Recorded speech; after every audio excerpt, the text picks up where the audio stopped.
Hey, what's up, everybody?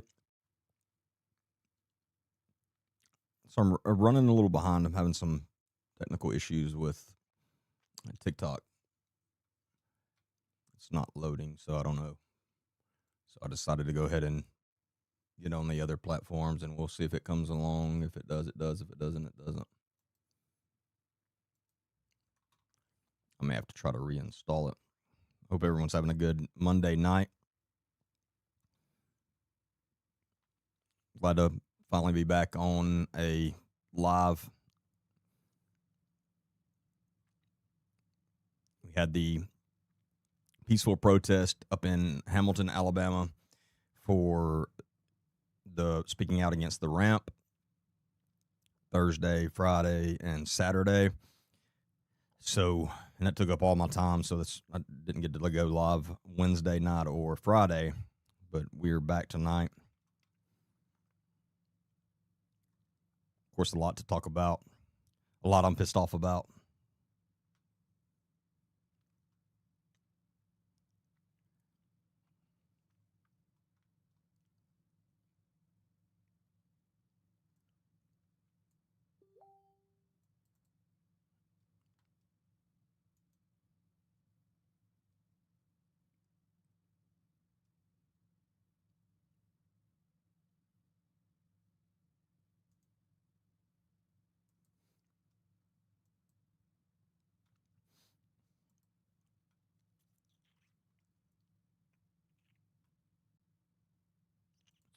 All right, let me see. I just deleted the whole program and try to re-download it and see if that's the problem. I don't know.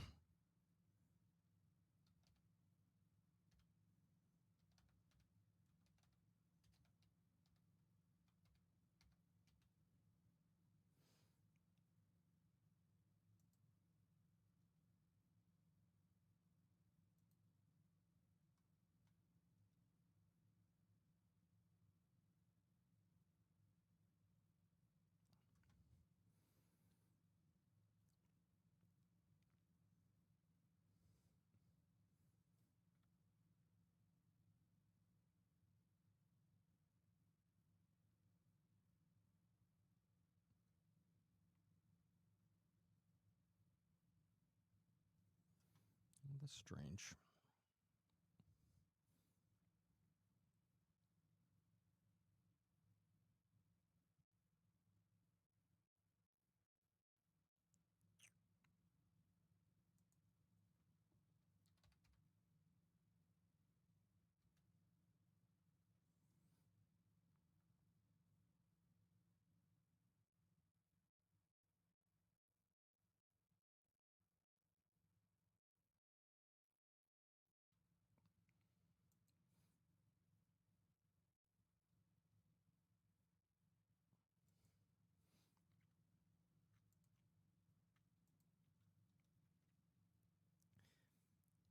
Hey, Nancy, how are you? Hey, Deborah. I mean, I'm having a good enough Monday. It's not been the most fun day, honestly. I've been dealing with stuff that I don't want to have to be dealing with, but it's part of it. So we'll get through it.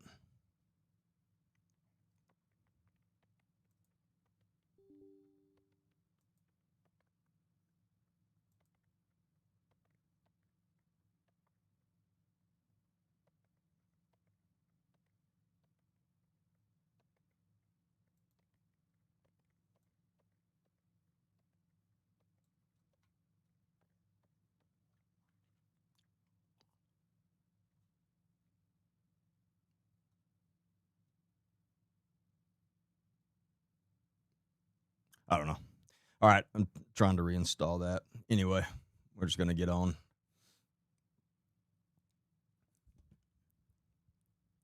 Hey, Tom, how are you doing?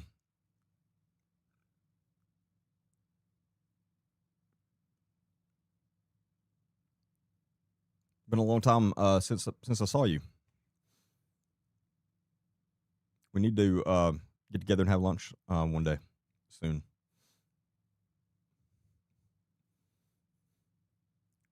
Hey, Kim.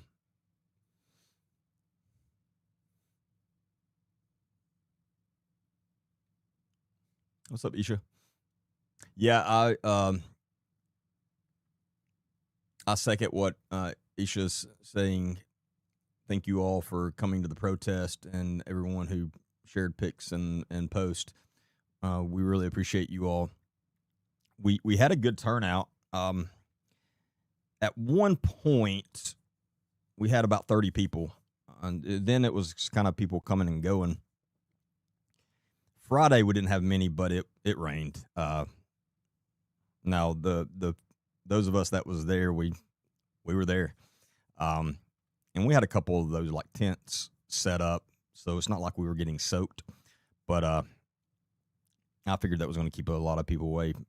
Friday, Saturday we had a pretty good crowd, and the weather was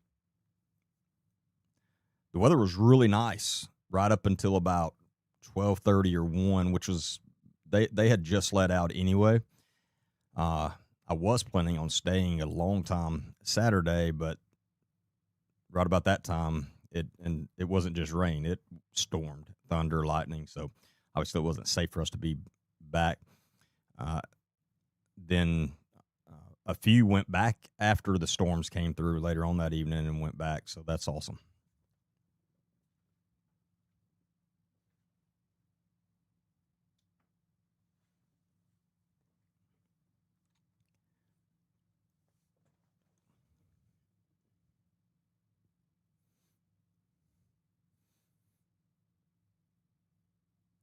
I appreciate that, Tom. But we definitely succeeded in some things that we were out there to do. Obviously, the main thing, bring awareness to people that didn't know what was going on. We did that. We had a decent amount of locals pull up and say, "Hey, what's this all about?" And when we started telling them about it, they had not heard anything about it, and so it was good to spread the awareness to them for sure, so they knew what was going on in their community. And every single one of them I spoke with was disgusted when I was telling them. The best part was some of the people that was there for the ramp that had traveled from states all over had not heard anything about it, didn't realize anything was going on, and came and approached us and was very respectful and just asking, "Hey, what is this?" And gave us the opportunity to tell them what was going on. And most of the ones that when I was around that either I myself was talking to or some of the other protesters they were pretty disgusted themselves. I know some people spoke to some other ones when I wasn't around, so I don't know exactly how those interactions went. As far as I know, pretty much everybody that came from the ramp to ask us questions was very respectful about it, and most of them were just really curious and had no idea. I know we spoke with one family from, I believe, Indiana. Don't quote me on that, but I think it was Indiana. And the mom was pretty disgusted. And she asked us a bunch of questions. And those are people that, even if they didn't leave right then, they're definitely either went back to their hotel that night and started researching, or they're at least going to when they get back home. And that's what it's all about. There's still so many people that that don't have a clue about it. And so we have a lot more work to do. We have a lot more awareness to spread. And again, I was surprised at the amount of locals that didn't even know what was going on. It's one of those things. Like I talk about the algorithms all the time on the social media platforms. When I'm going down on my algorithm, like every other post I see is about the ramp and how horrible, people speaking out about it. But my next door neighbor's algorithm, they may go through all of their social media profiles and never see one thing about it.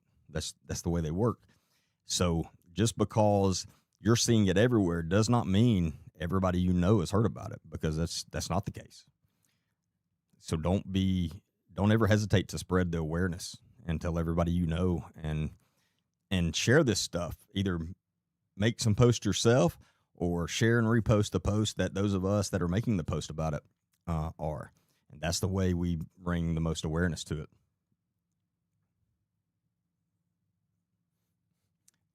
Amy, I'm telling you, there was. Um, there definitely was. The I know at least two locals that I spoke with myself. They didn't have a clue, and when I started telling them, they were just disgusted. They're like, "Oh my God, that's going on here." I mean, they didn't know anything about it. You're absolutely right, James. The work is not done until that entire organization is dismantled, and that's what we're we're not stopping until that happens. Um, I do think Karen is going to try to move. I think they're going to try to move locations. I think that's one reason they're trying to liquidate everything. But wherever they move, we'll be there. And hopefully, my plan on that is for us to get ahead of it. So, and we've got people in places that can hopefully hopefully pass information on to us. So if Karen start to plan, hey, we're looking at this city in this state, then we can get ahead of it, and we can go to that city council and to their meetings and show all the facts and say this place is wanting to come here.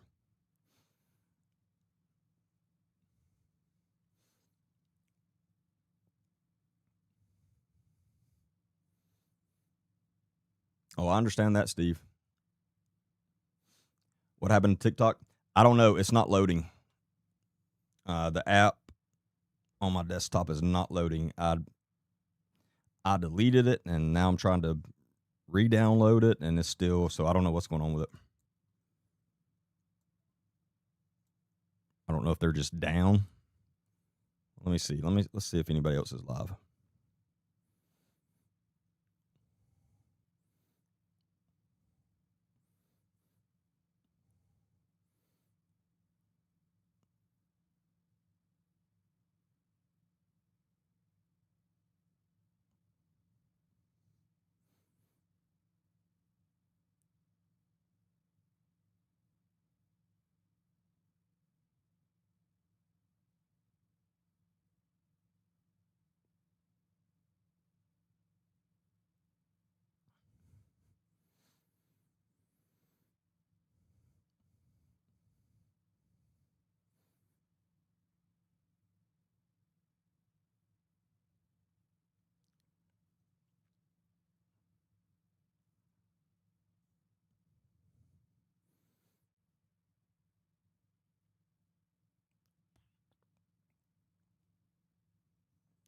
Let's see.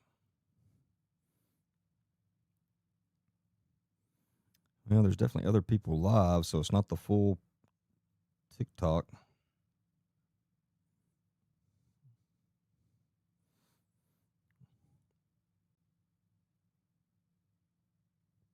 I don't know.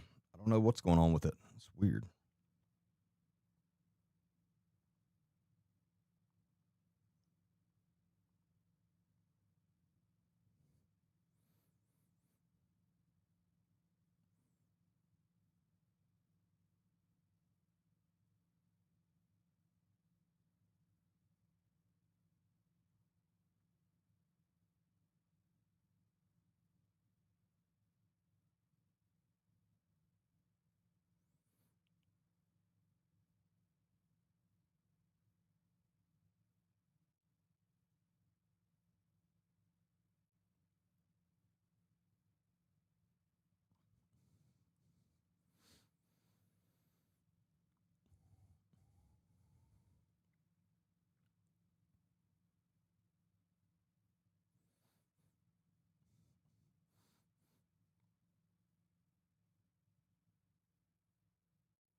tell you one thing we're going to talk about tonight.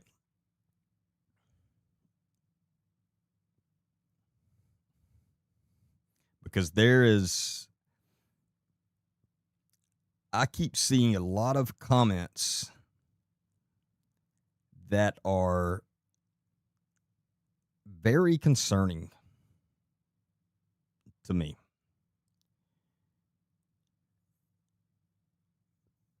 And I think we need to talk about that a little bit.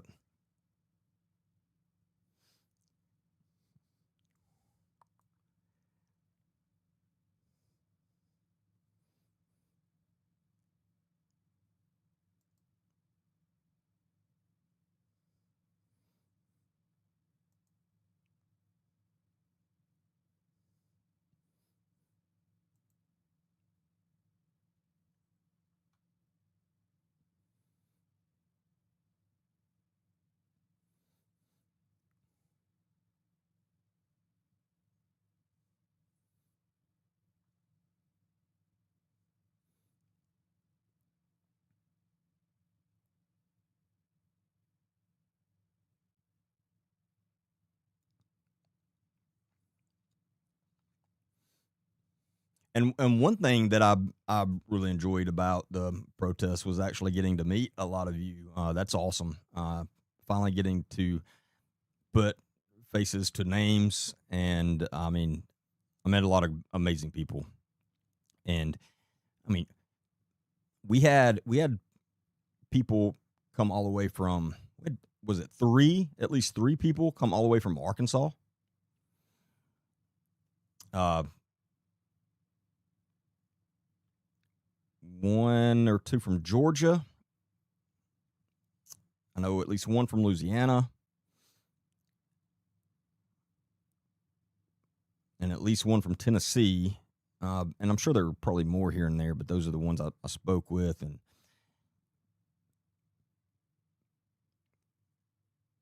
it's amazing that some of those people drove 6-8 hours to stand up against the ramp.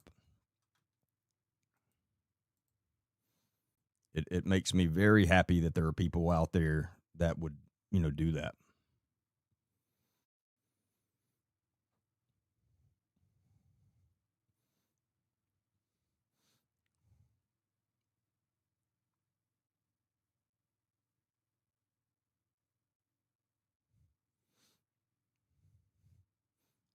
The Roberts got a wonderful welcome home. Yeah, that's awesome.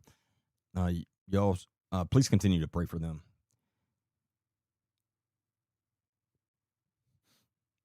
We haven't been live. I haven't been live since Will left this earth, but we know where he is.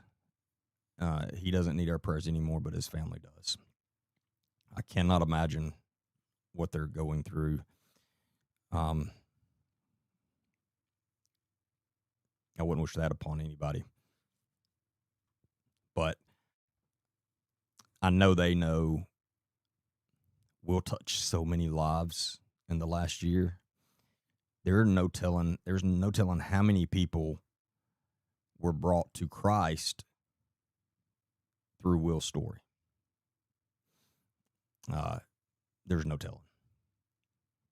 And I think that's far from over. It's not like that's just going to stop. I think it will continue to touch people.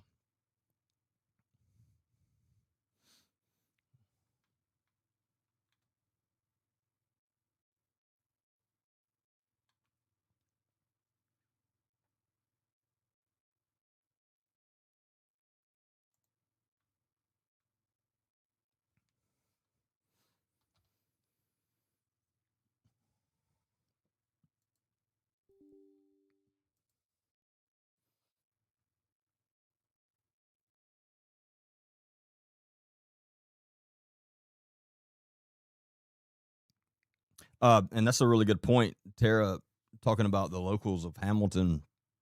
A lot of the older people in Hamilton, and there's some young people too, that don't use social media. And if they don't, then they probably don't know about what's going on. Because again, it's not like they're turning on the news and they're seeing it. What's up, Amanda? Hello, Katie. And to answer your question about TikTok, I don't know. It's not loading up. I don't know why. I'm trying again. We'll see.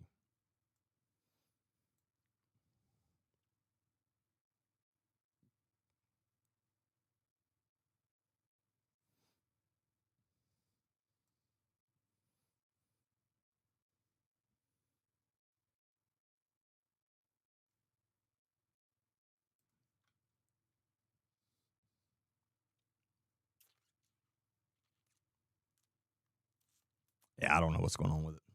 It's still not doing anything. Very funny, Carla.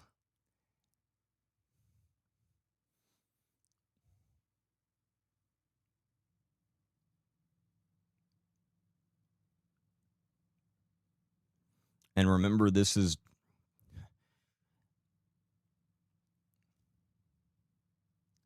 not the first time that Jason and Brittany Roberts has been through this. It's their second child they've lost, and it's just God. And I know I say this every time, but they are legit good people.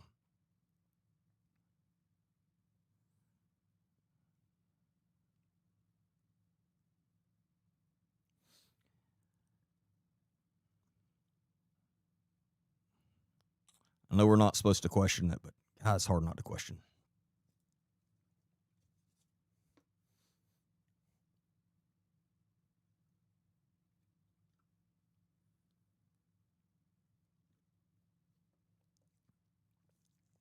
I have several friends who absolutely refuse to watch or read any type of news. I don't. Um, the only time I do is if there's like if we're expecting bad weather, and I don't even consider James Pan part of mainstream media because he doesn't like any more than anybody else. But now, other than that, I don't trust one thing mainstream media puts out.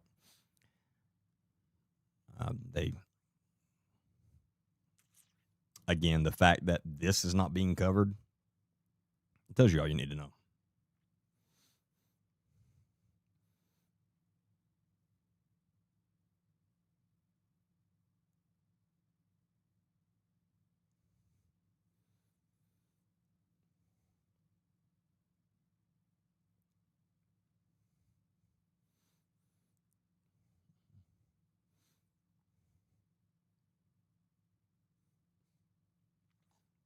What are you talking about, Nina?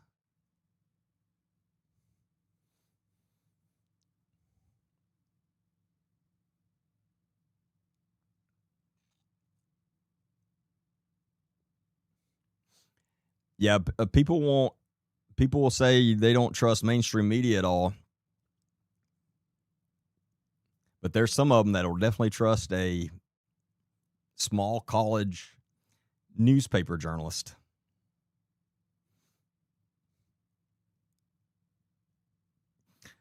Apparently, a lot of the ramp people now are making a bunch of fake profiles and sending a bunch of people the link to the article about me, which I've been completely open about from the beginning. So it's comical to me that they act like they're breaking news to people, but it's also one of those things that I'm like, you a lot of the same people that say, oh, I don't watch Fox News, I don't watch CNN, I don't trust anything they say, which is logical. But they trust something like that. Makes me wonder.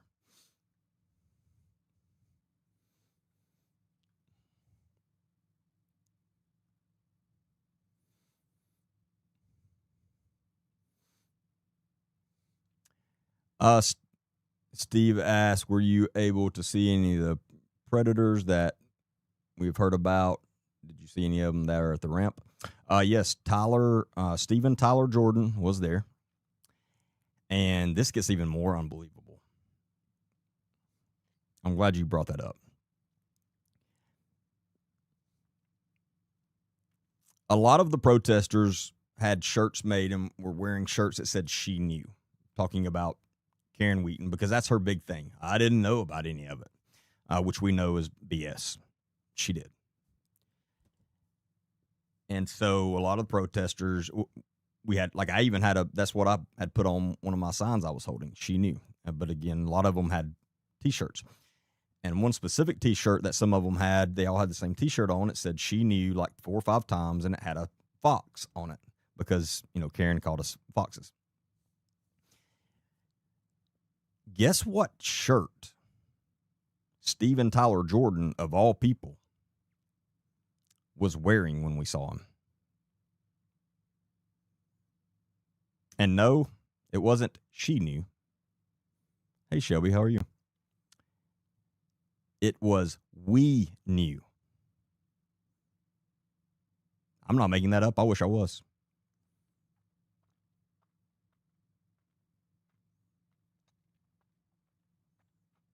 I've said it numerous times.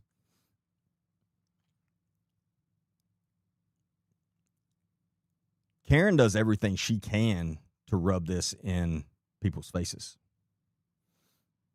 And I knew when she had Steven Tyler Jordan up front and center during the baptisms, the last camp they had, that she did that purposely, because that's one I've been calling out nonstop. He is a predator, and he's still on staff there.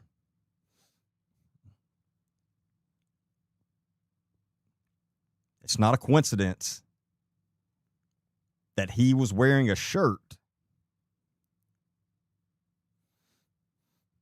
that said "We Knew." Not only that, it was the same type of design that the protesters were wearing that said "She Knew," where it said like "She Knew" 4 or 5 times. His said "We Knew" 4 or 5 times.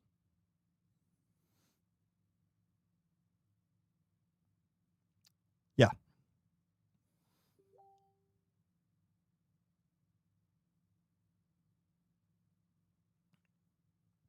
Well, Nick, you kind of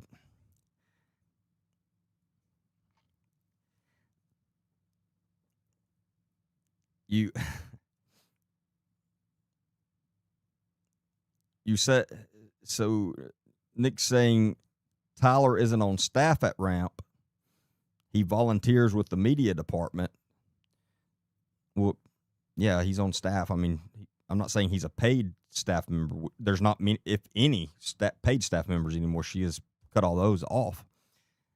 But I mean, he helps. Yeah, he's part of the media department. So I mean, that's what I'm considering on staff. I understand what you're saying, but yeah, I mean, him being allowed to be part of that like that is, again, who in their right mind would allow that, knowing all of they know for a fact what he does. But even if they just thought it was allegations, you wouldn't do that. But they purposely do it.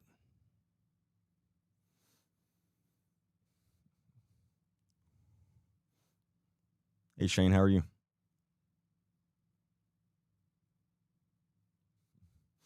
Amanda, that's going to get out of control.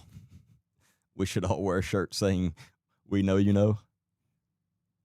Then they'll wear some that say "We know you know we know." Now that's on a Friends episode where it doesn't matter, but that's what it reminded me of.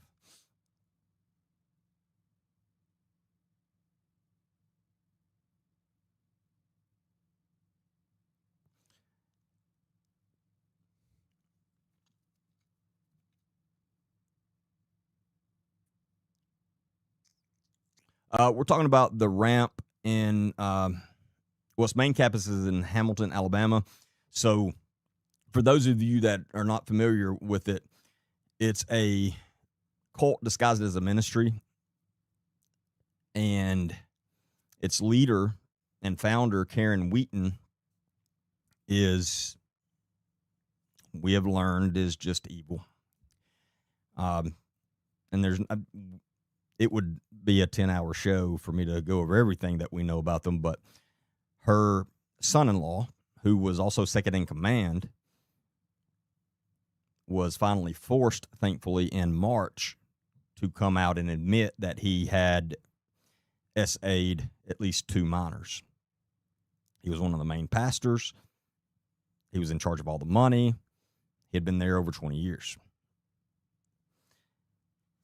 So Karen, the leader, is trying to act like the first she heard of it, she turned him into the police and fired him, and we know that's not true.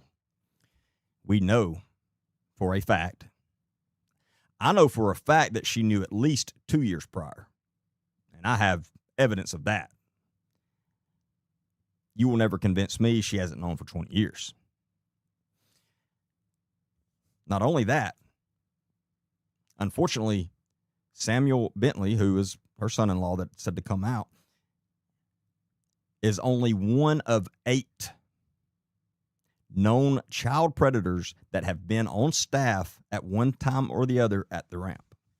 8. That's not a coincidence. And one of them is still currently on the staff. I call him out almost every live. In fact, I got to change my picture here of him because he is, well, I'll show y'all. He has changed his appearance. So let me get the other one, the new picture of him pulled up.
All right, let me get that pulled up.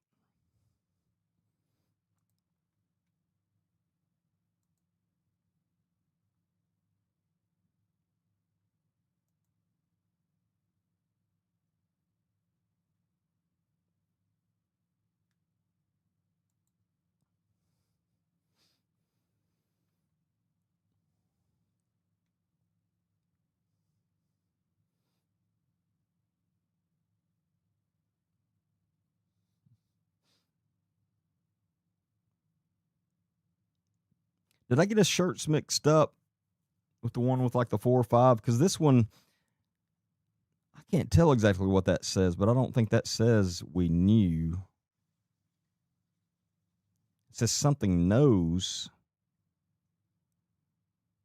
I can't tell.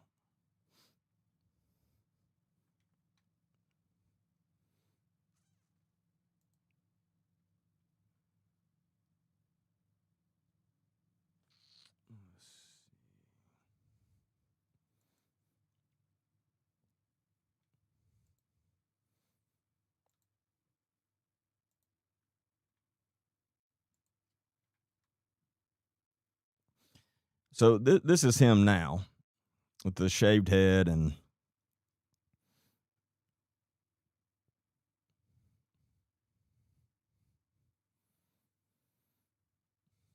And I can't tell. Those of you that were there, is that the same shirt? Or is that a different one? Because I don't think that's the same one that somebody showed me the picture of the other day. But it may be.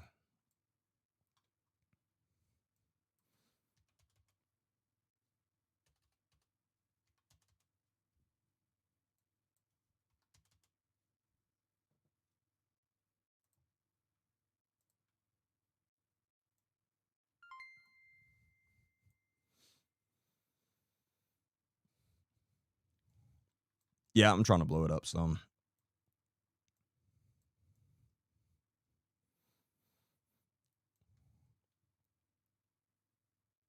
Hey, thank you, Carla. I appreciate that. Yeah, it's a lion.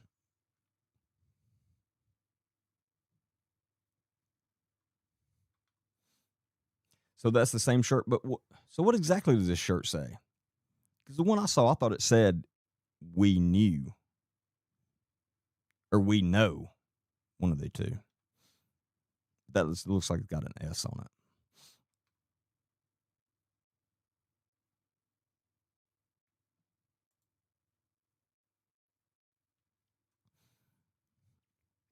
Now here he is at the baptism, and I think this was this camp's baptism.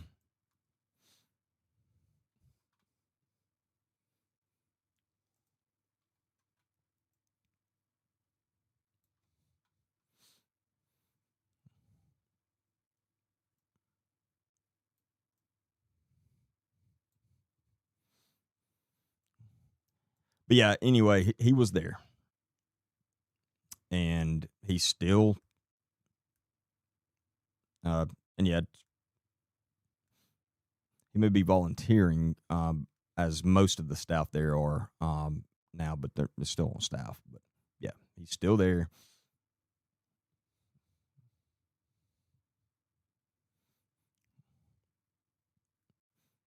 So does that say God knows or He knows?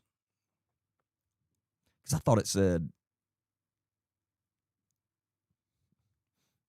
Well, that's what I thought it said. We know.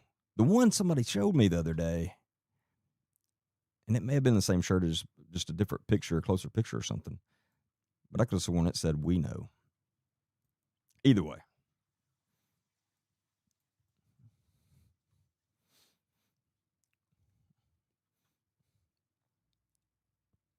Yeah, I mean, he lives in Hamilton, or he around there at least. I don't know if he technically lives in the city of Hamilton, but he lives there. Yeah. Okay, so it says he knows. Okay.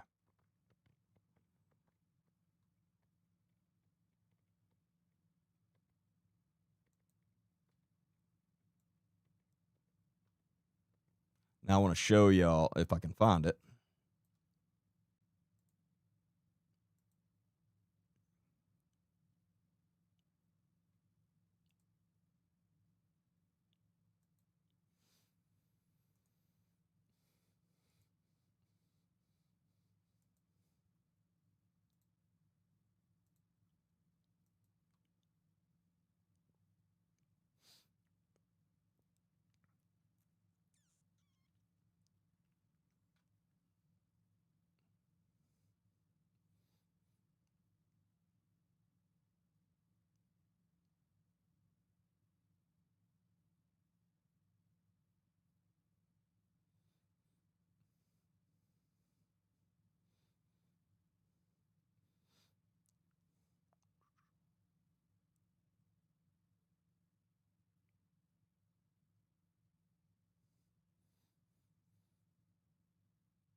It's frustrating. I know I've got it somewhere.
Never mind. I'll show it Wednesday. I can't find it now, of course.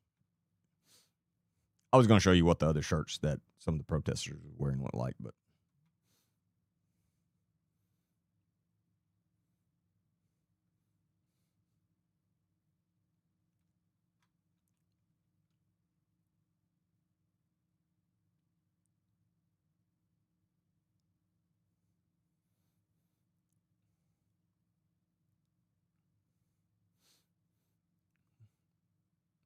anyone ever thought about hiring a private investigator to investigate them? Are you talking about the ramp? Yeah, we've been doing that for over 6 months.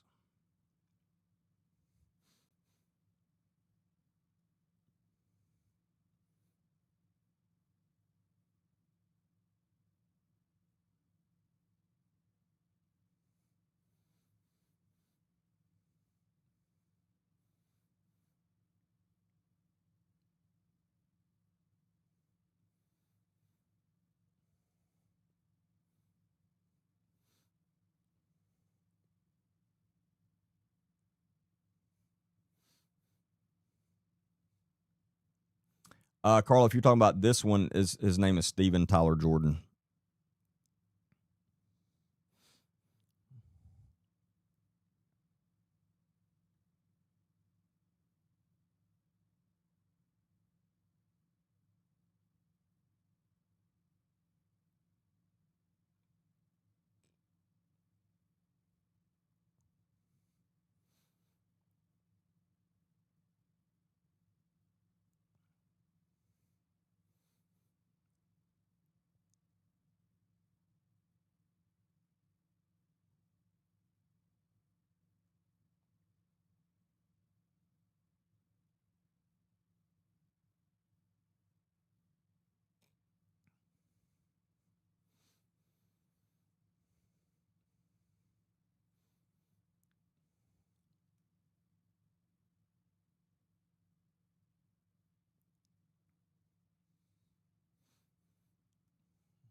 Now, here's a really good close up picture of him, but again, he's changed his appearance a little bit.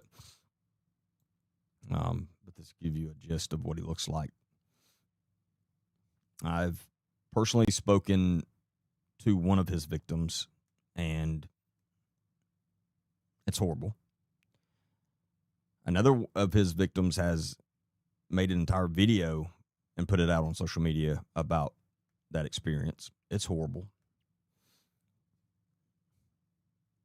Both of those victims went to ramp leadership when the incidents happened and both were pretty much told that's what you get for inviting him to your house, to your apartment. Literally, not making that up. They victim blamed. And when at least one of those victims obviously didn't like that answer, they told him to pack his stuff up and leave. Kicked him out of the school. So, yeah.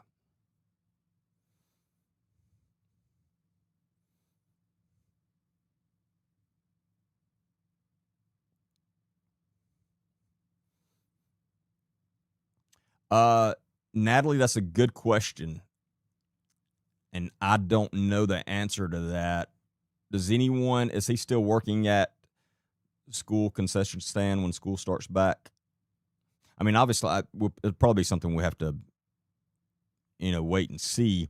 But if he is, we're going to bring a lot of attention to that and make sure that he's not.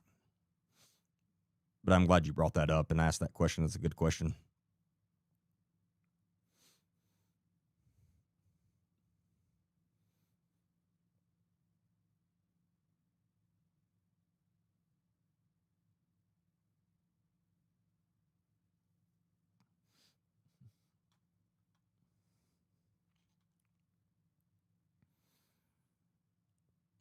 But I've called him out as much as I possibly can, and I will continue to, mainly because he's still there, still around children, young boys, which is his preference.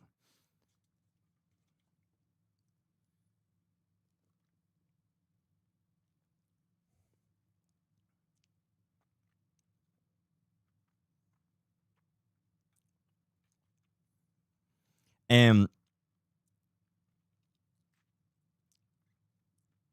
so Nick on YouTube says he won't be. And it sounds like Nick has got a way of making sure of that or something. Hopefully that's the case. So, but yeah, I will verify that when school starts back. And again, if that is the case, we will bring as much attention and awareness to that as possible to where they don't allow that.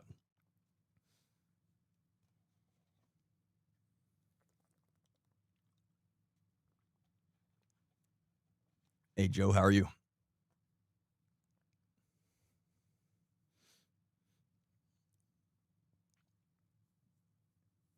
And for those of you that, if you have not seen the little short video podcast I put out yesterday,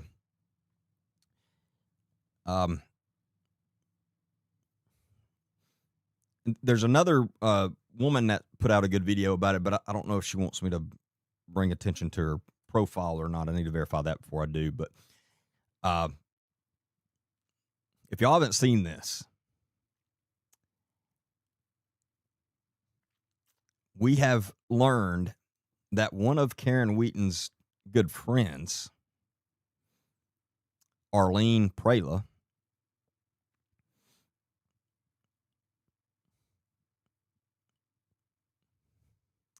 literally adopted Aileen Wuornos when she was in prison. Now, if you're not familiar with who that is, let me bring your picture up.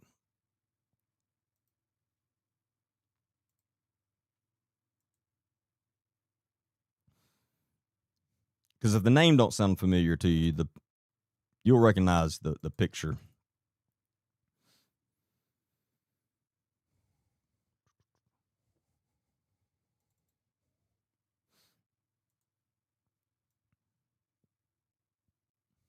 So y'all recognize this woman. This is Aileen Wuornos.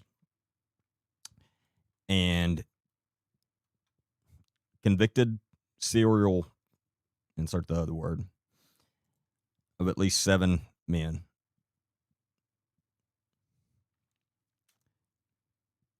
that's not the strength. That's not, honestly, that's not the worst part about this story, that she adopted this 30-something-year-old woman in prison. It's the reason she did it. That's a good question, Monica. But what happened is they had to adopt her because only family was allowed visits. So somehow they were able to legally adopt her. And they did. So then they were her parents. They were only, again, like Arlene and her husband were in their 40s and she was in their 30s. So again, but that's a good question. I've wondered that myself. I have not had time to like look into it, but it's very strange. And I don't even know how that's possible, but it happened. But again, her adopting her is not the bad part of this story. It's the reason she did.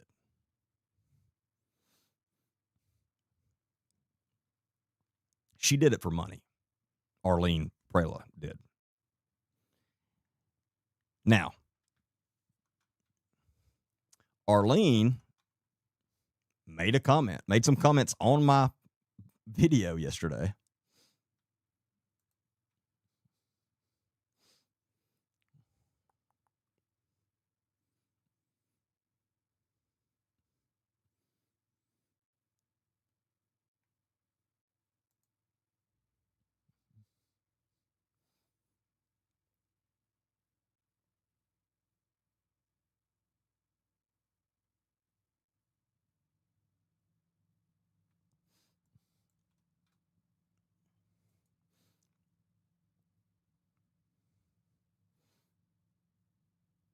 I'm going to pull this up.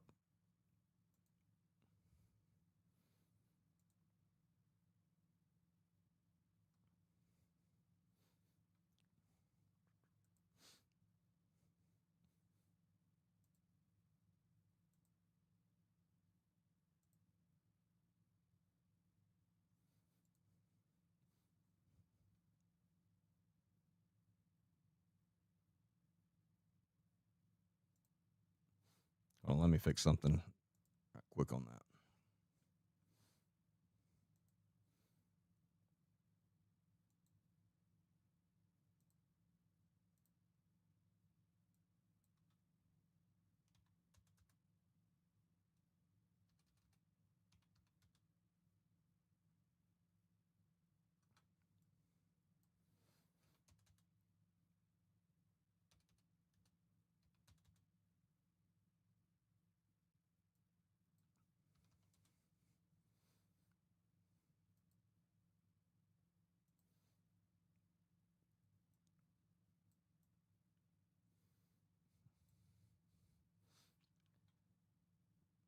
So this is Arlene's first comment on my video yesterday.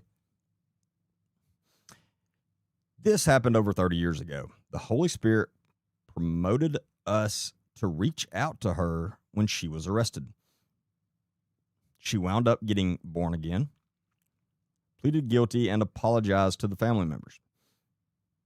We're told in the Bible, visit those in prison. The adoption happened because there was no visitation unless you were family. To hear the true story in full, watch the Netflix film that came out this past October. Because, Netflix films are known to be fully truthful and no Hollywood added to them at all. Now, I've not seen it, but it's just funny for somebody to say that. It is a very compelling story. And we got zero money for doing it. We got zero money for doing it. Now, Arlene, I don't think the Bible tells us to lie. Unless I missed that part. Because you were fibbing pretty bad there, Arlene. The name of it is Queen of Serial Don't listen to Derek. He doesn't have a clue. The Netflix film has footage from 30 years ago. Courtroom video, our old farm, every bit of the true story. You won't be sorry. Happy viewing. Now, I'm going to watch it. Sounds very interesting, honestly.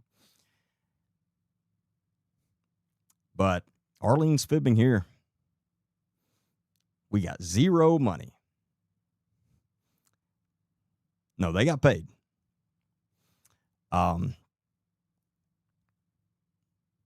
don't know exactly how much, but they made a decent amount of money off of this.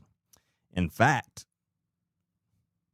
they were making so much money off of it that Aileen Wuornos herself picked up on that and realized what they were doing and realized they were just using her to profit, and she ended the relationship with them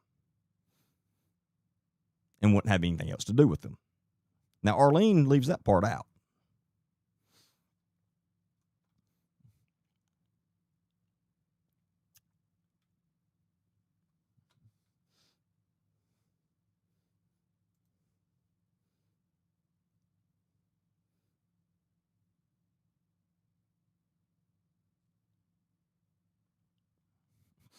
Alec here says, Arlene Prella, don't listen to fools. Stay faithful. I wonder if Alec goes to the ramp. My money's on yes.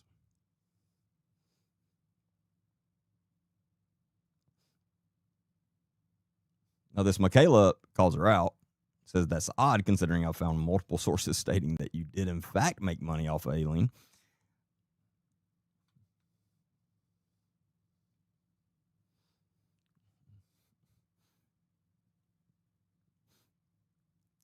And this comment is not on the same exact subject, but I just saw it, so let's talk about it. Of Glenda Haynes here.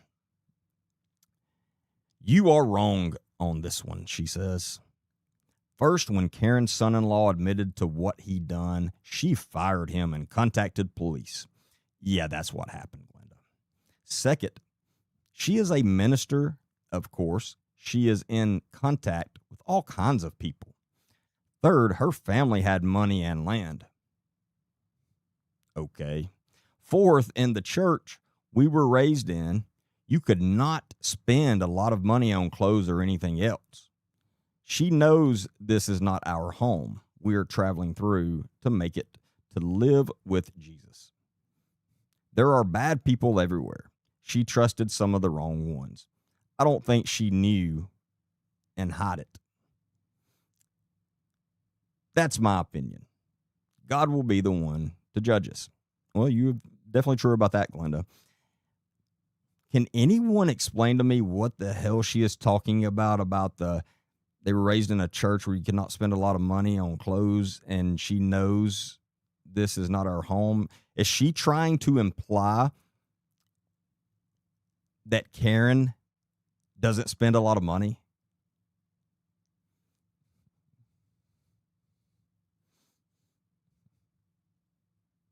Because if she is, that is extremely comical. We're talking about the woman that has spent millions of dollars on her own self and her own family. Dollars that were given to her ministry. Because, Glenda, I've seen in person Karen's property, her house, cars. To act like Karen doesn't spend a lot of money, that's just nuts.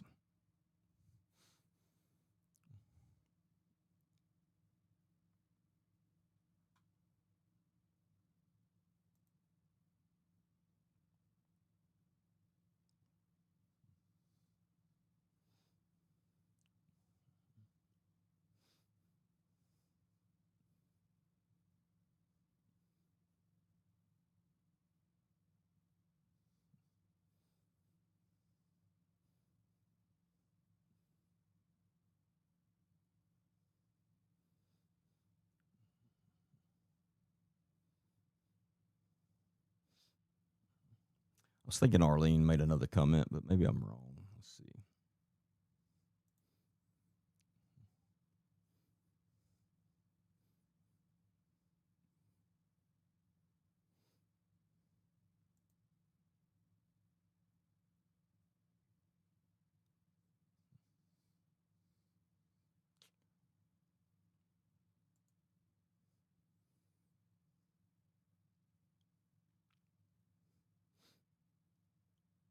I don't know. Maybe that was the only one. But you can see here, this is Arlene up here in this picture on the top right.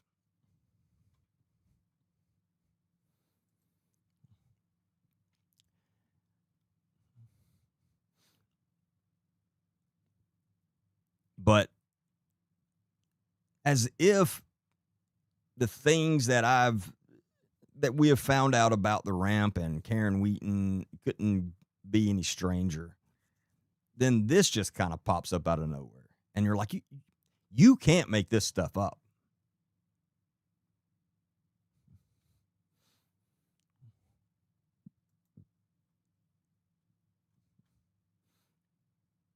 One more thing I want to show.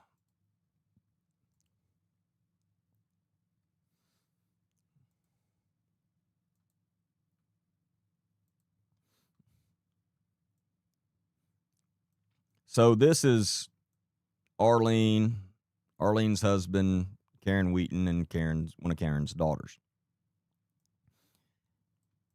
Right there on the famous front porch. I think that's where it is anyway. I may be wrong, but it's on a front porch somewhere. But it's just one of those things that you can't make up. Like, how can this get any more strange and bizarre? And then here it is. Literally the world's most famous female serial blank has this strange tie to Karen Wheaton. It's just, you can't make this stuff up.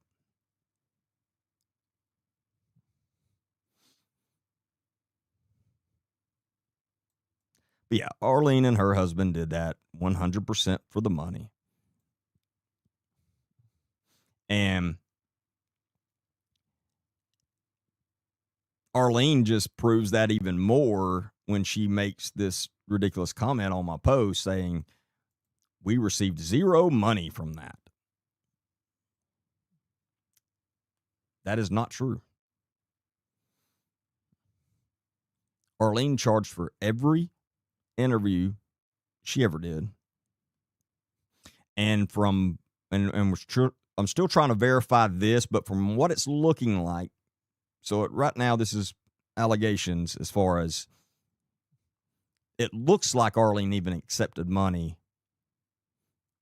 that was supposed to be for Aileen for interviews she did. So again, this was all them trying to make money, and they're with one of the best at that right now, and that's Karen Wheaton.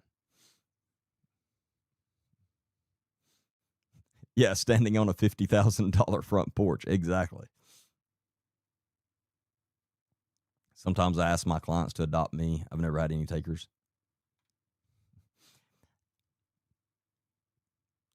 If anyone wants to adopt me, I don't have any parents. Both of my grandparents passed. So if you want to adopt me, especially if you're really wealthy, I'll let you. Anybody want to adopt a 43-year-old?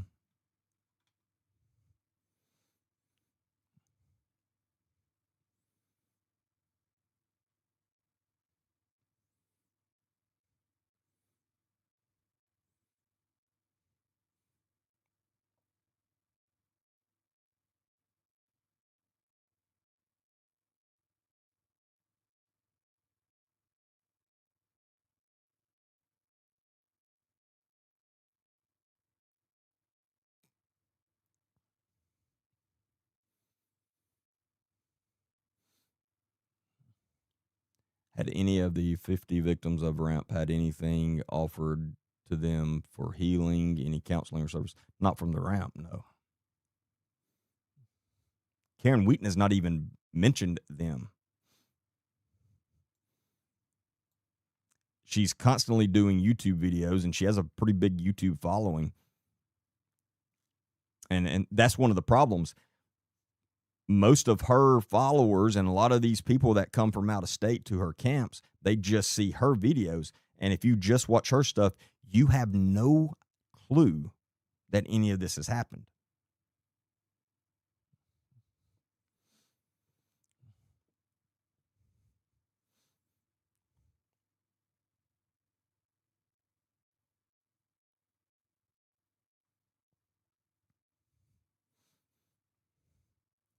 Didn't she say that you were lying and had been shut down? What are you talking about, Carla?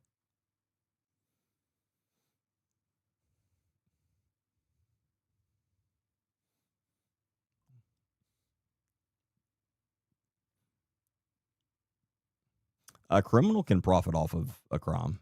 It happens. They figure out ways around it.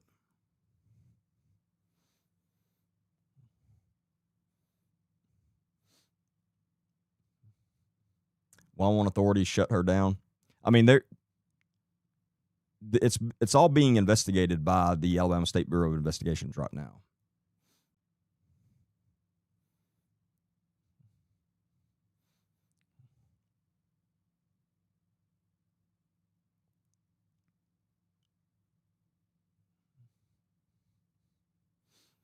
And here was one question that I asked and it wasn't many. I think it was two people that I personally spoke with that was from the ramp that came out to speak with us. But one of the questions I asked them was, were you even aware, has Karen Wheaton even mentioned that, oh, by the way, my son-in-law, who was one of the main pastors, who was the CFO, the second in command of this organization, came out and admitted that he had SA'd at least 2 minors.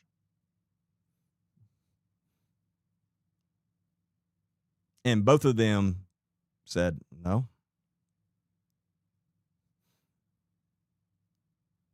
If Karen was doing everything right in the way she was supposed to, and she handled that whole situation correctly, why would she not be transparent about, hey, we had this horrible problem, but we've dealt with it, and it's being dealt with right now. But everyone that's paying us money to come to these camps deserves to know, hey, our second in command was actually SAing minors.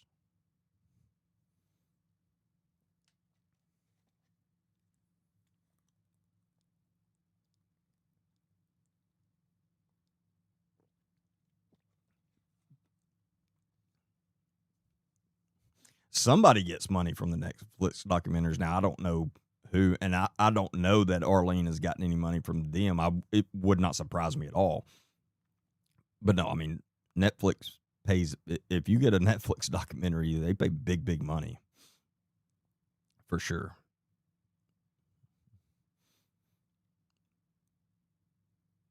But I mean, most of that goes to whoever actually produced the documentary.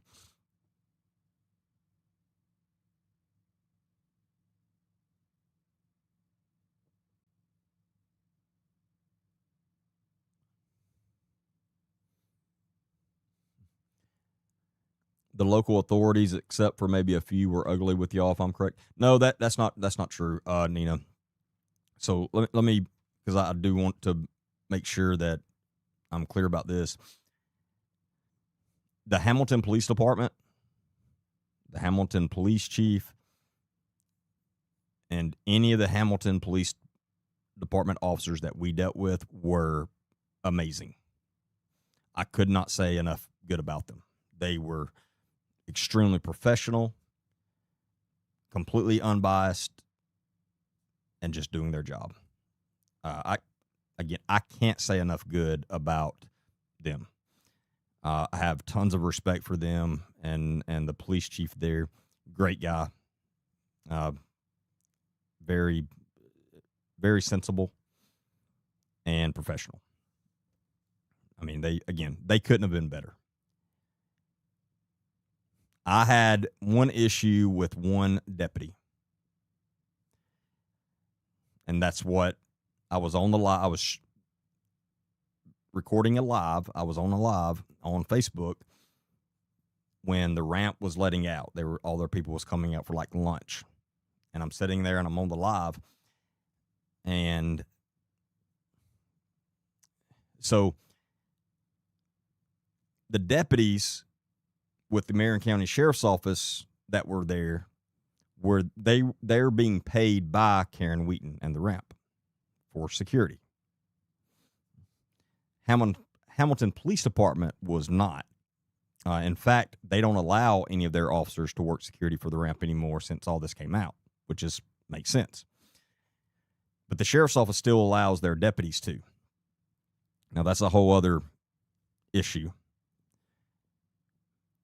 But the deputy that was there getting paid by them to work security, we had not had any issues. Thursday, no issues. Friday, no issues.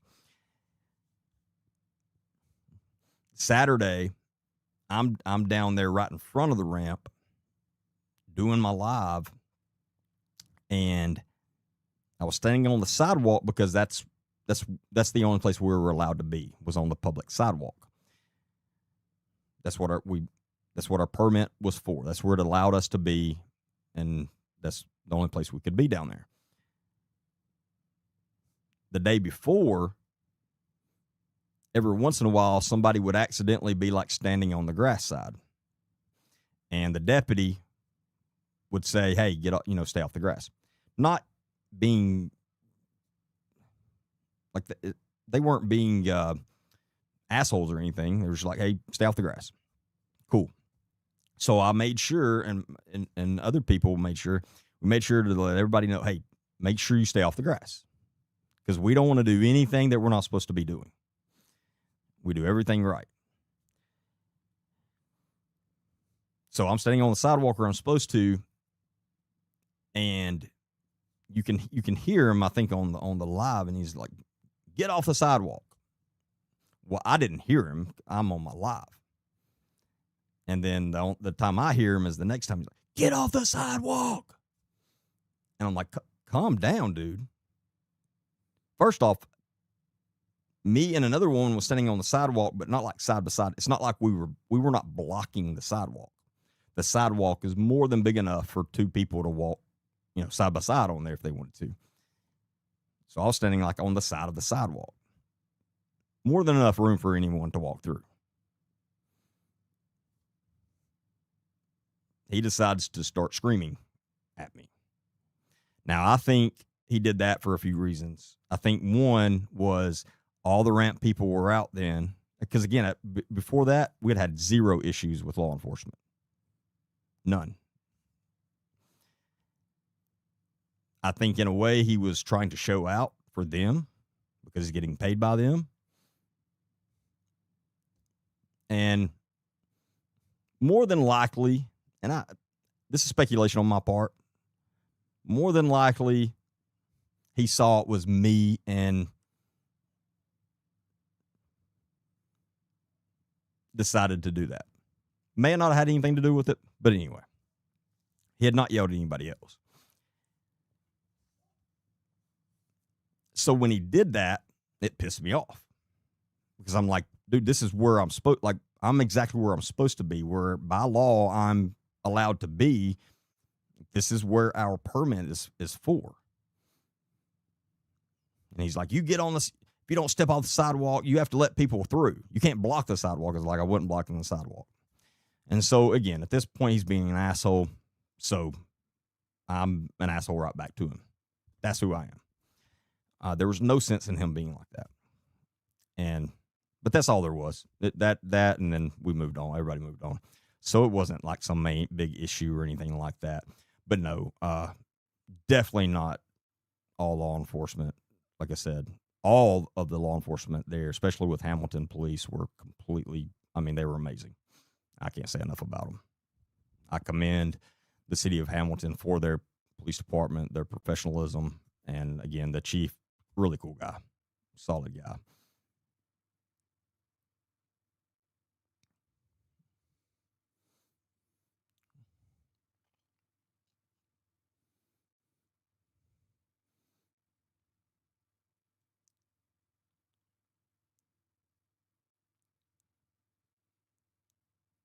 Yeah, and me telling it probably makes it sound like it was way more of a deal, an ordeal than it was, because again, it was not. All that happened in like 5 seconds, and then that was it. So it wasn't some major ordeal or anything, but it pissed me off in the moment.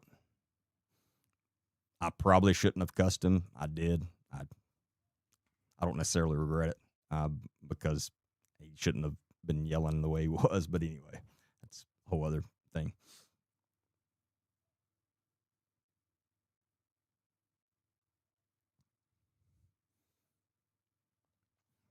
If Arlene adopted Aileen, does that mean she has all the same familial rights? If that's really a word, which I think it is, it's hard for me to say, Monica. Why are you putting words out that I can't pronounce, that I have trouble with? Um, as Arlene's biological children. I don't know, Monica. I don't have a clue. It's a good question, but I don't know.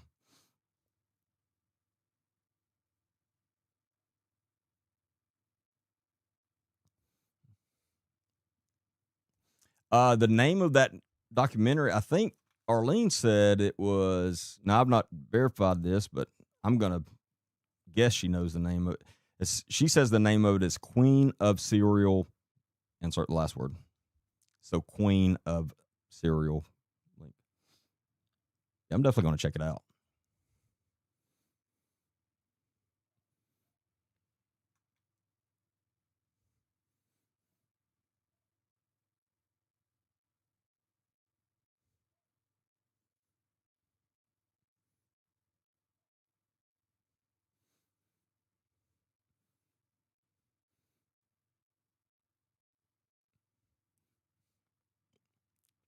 Did the son-in-law get any time for this? Well, hey, that's all still being investigated right now.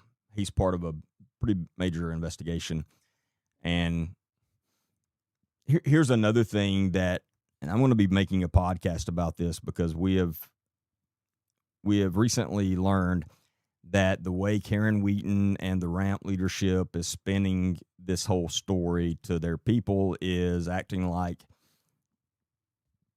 this was a. First off, I don't see how they're acting like this was a one-time mistake by Samuel Bentley. That's literally what they're saying. But considering there's two different victims that he is literally admitted to, I don't even know how they're selling that, but they are. But they're making it. They're downplaying it as much as possible, and we have heard this. I haven't, but other people that I speak with have heard this directly from some of the people that still attend the ramp of the story that they're getting. And so they're downplaying this as much as possible.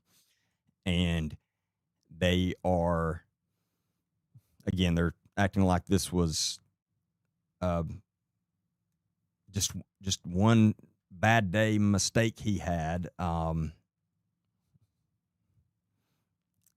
there's some other things that I've heard, but I don't know how much I need to say because again, we don't want to give away our sources. But it's ridiculous. But they have convinced a lot of their people that this is not that big of a deal, that this was a one-time thing. Well, we know there are a lot more than just two victims. And those stories are not going to age well for them. But there are a lot more than just two victims of Samuel Bentley's. And I've said this numerous times.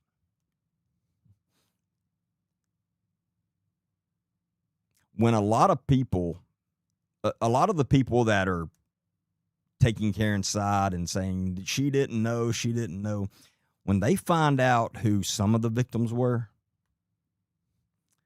they're going to know then. Now, they still may not accept it. They still may be blind to it, but they're going to know then, oh, wow, she did know, because she did.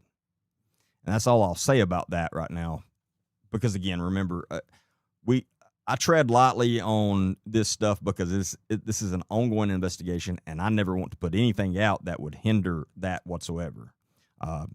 We have to understand that. So I try to be very careful about any details or anything as far as Samuel Bentley and his actual crimes, because, again, that's ongoing investigation right now, and we want to be very careful to not mess any of that up. But Samuel Bentley is a child predator. Hands down, no way around it. Child predators don't just have one victim, first off. The only child predators that ever have just one victim is some of the extremely dumb ones that thankfully get caught after the first victim. But even then, if they don't go to prison for a long time, and unfortunately most don't, when they get out, they're going to have more victims. They can't help it. And again, that's the thing about child predators. There's no way to rehabilitate them. We know that. That's been studied time and time again. You cannot rehabilitate them. They will reoffend if given the chance. 100%. All child predators will reoffend if given the opportunity. So the fact that we don't stick them in prison forever is something we've got to fix. Here's the thing, and don't misunderstand me. I'm not saying that someone that takes someone's life shouldn't spend forever in prison, because a lot of them should. But as far as reoffending, a lot of people that take someone's life would never reoffend. But we keep them in prison forever. And again, I'm not saying we shouldn't. Don't misunderstand me. But I'm saying we know a lot of them would never reoffend, but we keep them in prison anyway. For child predators, we know they're going to reoffend. Why do we let them back out?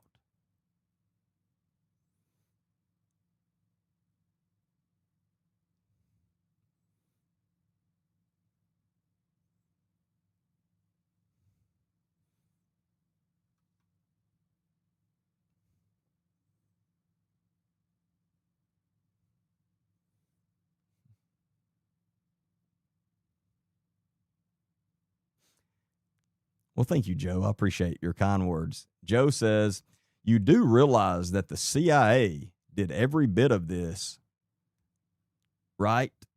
The Mossad and the CIA. Are you saying the CIA and the Mossad are behind the ramp? I don't believe that. So I don't know where you got that from. And if you don't believe that, you're an idiot. But you are a dumbass, Derek. You really are, because all you're here for is to make money. I wish that were true, Joe. You want me to tell you why that's not true? I don't make money. All you acting like that I'm doing all this for money,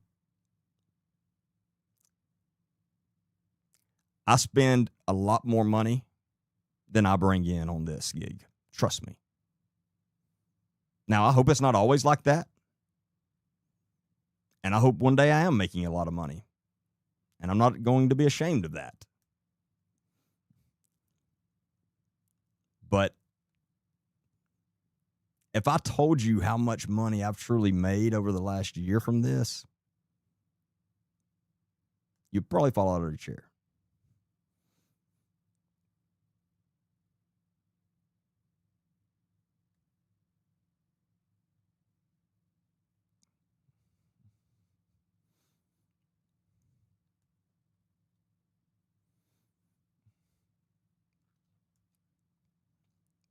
So all the people saying I'm doing this for money, again, I wish that were true.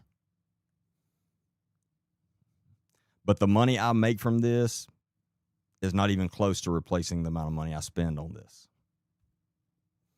Just in attorney fees. Just that.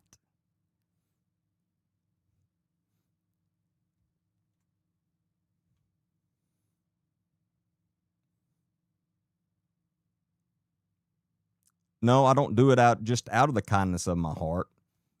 I do it because I'm very passionate about it and it needs to be done. Again, I do hope one day I'm making a lot of money from this. And again, when that day comes, I'm not going to be ashamed of that. But no, I put out my first TikTok video 1 year ago this month. And anyone that thinks I've been making tons of money from this, you're ignorant.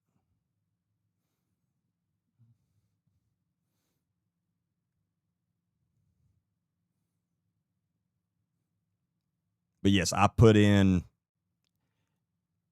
during the weekdays, and people can attest to this, I put in 16, 17 hours a day. Yesterday on a Sunday, I put in over 12 hours. I spent Thursday, Friday, and Saturday in Hamilton, Alabama, which is an hour and a half away from my home, for a good call, great cause. Oh,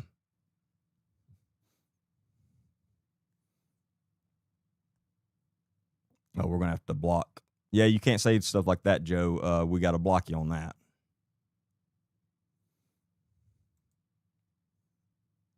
Because you'll get us kicked off. So we're not going to do that.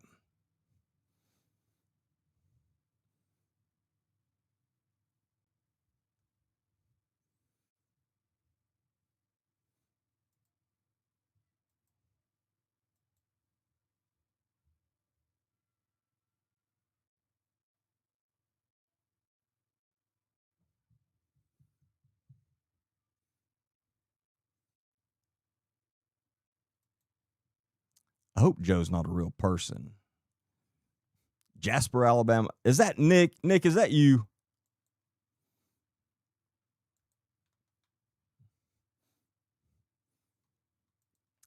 Unfortunately, Joe looks like a real person. That's very concerning, to be honest with you. But if anyone knows Joe Sanford from Jasper, Alabama, be very careful. Very careful. We're going to have to block him because he was saying stuff that'll get us kicked off. So, which is the only time I'll block somebody. I don't like blocking people.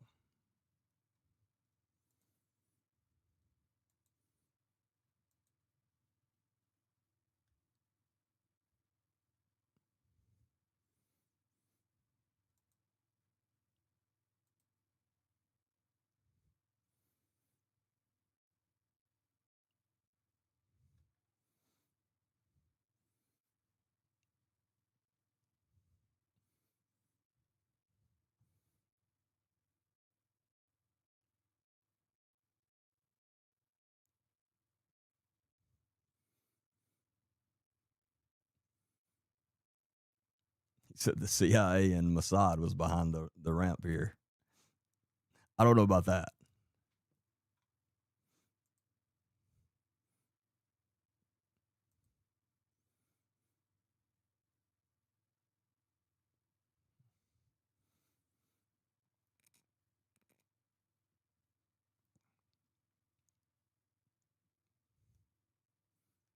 But now, if people making that comment that I'm doing this for the money just knew, they would understand how ignorant that those comments are.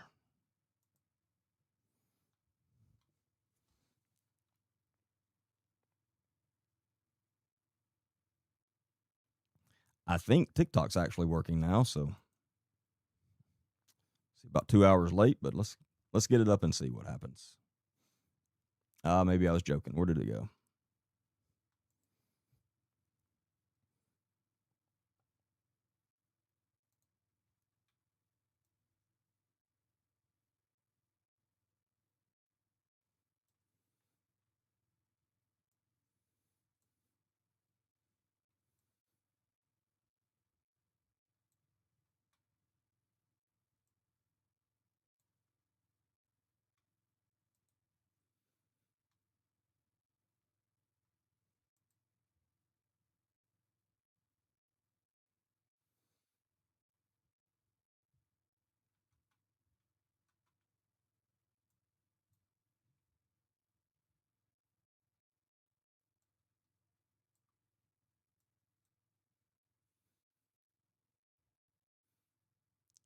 Hey, thank you, Nancy. I appreciate that.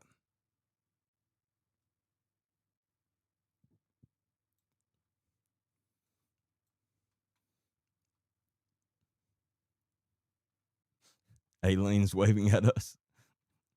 That someone is Aileen taking over somebody's earthly body? It's kind of creepy, actually.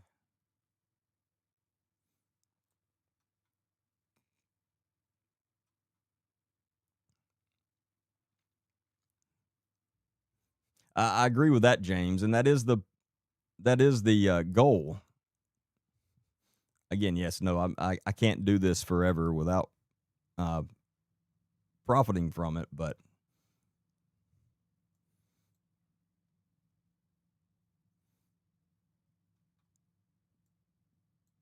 I'm a firm believer if you're doing something for the exact right reasons and it's your true passion and you put everything you have into it,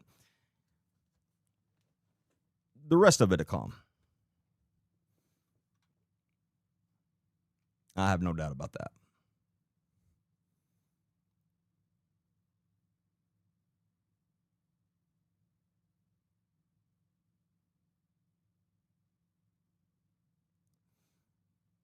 Nina, are you talking about the one I've got the picture up here? Is Aileen Wernos?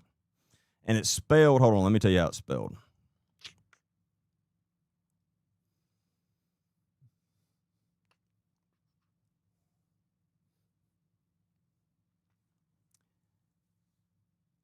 Her last name is spelled Wornos. It's pronounced Wernos.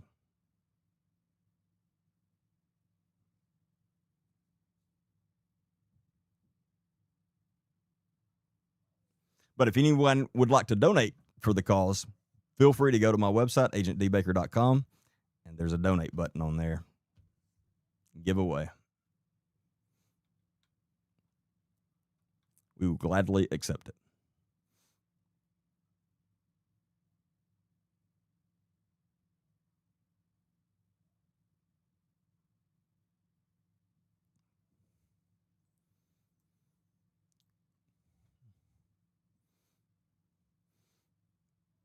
What are we talking about tonight? Well, hold on very quickly. Let me, the TikTok people, something was going on with TikTok and it would not load. So unfortunately, y'all have missed about 2 hours, but you can always go back and catch the replay on YouTube and Facebook.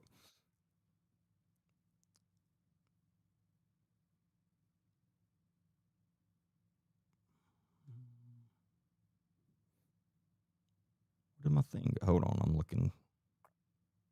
There we go.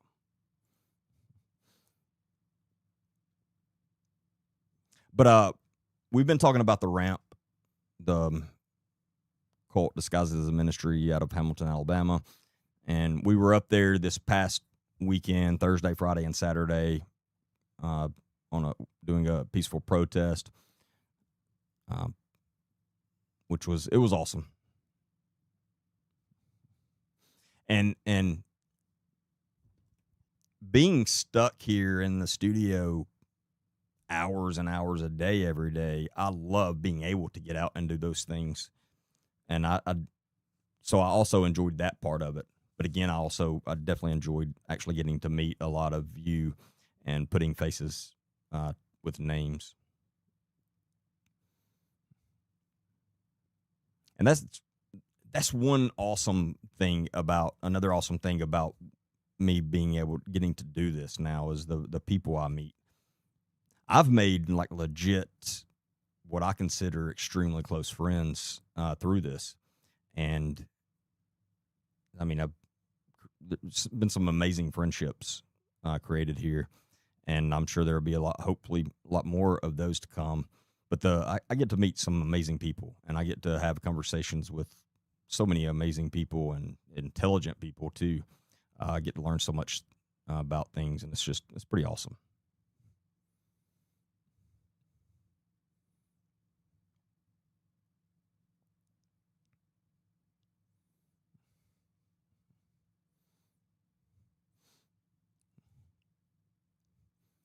Give me some backstory. Why did you decide to leave law enforcement? You look like a young guy. Yeah. So very quickly, I spent 17 years in law enforcement. Most of those were in investigations. A lot of that was as a narcotics agent. And my last 3 years of law enforcement, I'd spent 12 years, 13 years at the same agency, and I loved it.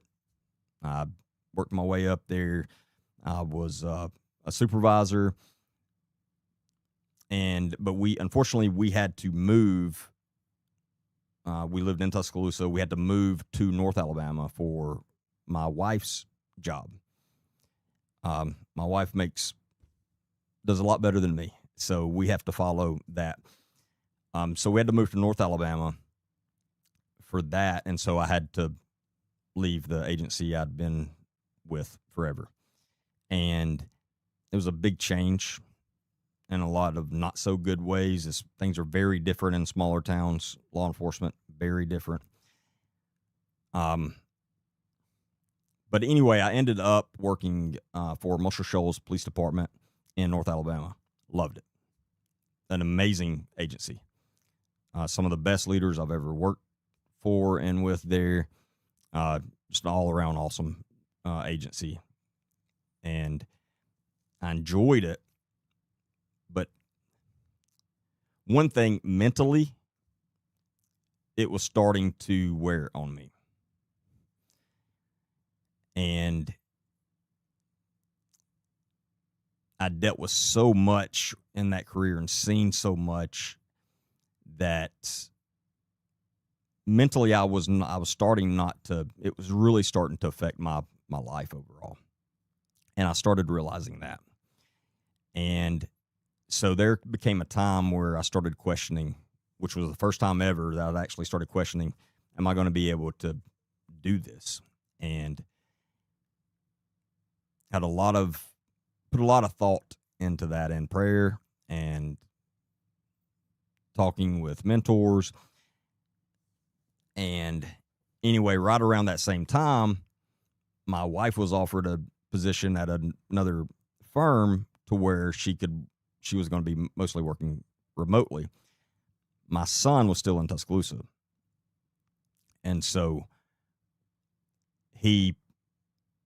when I told him that we could, possibly move back, he was really excited about that. So we knew then that we was going to have to. So when all that happened around the same time, where we could then move back to Tuscaloosa, and one thing I've done on the side for a long time is teach law enforcement classes, and but also I'd started teaching a lot of leadership courses to all kinds of professions, real estate agents, car dealership sales, a bunch of different sales people. And I was teaching a leadership class at a car dealership, and one of the managers there after the class was like, you need to come sell vehicles, come sell trucks. And I was like, I'm doing that. It's ridiculous. And he showed me what their number one salesman made the previous year. And I was blown away because I had no idea they made that kind of money. And so I saw that, and that made me actually really start considering that. And since we were moving and I was going to have to change agencies again, I thought there's no better time now than for me to try something else out. And then if I don't like it, then I'll just come back. But that'd be the best time for me to try. And so I did. We moved, and I accepted a job with a large Ford dealership selling trucks. For about the first 2 months was awesome. I loved it. Made the most money I've ever made in my life in that year. I worked there a year. The money was unbelievable. But at the end of the day, I did not enjoy it. It was, The adrenaline was not there at all. Dealing with one of the things I talk about is OWGs, old white guys, and you deal with a lot of those selling Ford trucks, and they are so much harder to deal with and so much more frustrating than any criminal I've ever dealt with. That got old. But I was not feeling fulfilled at all. And that's not, I can't be all into something if I don't feel like I'm doing something, making a difference in whatever. That just, my why of was not there. That's going to make sense to some of you.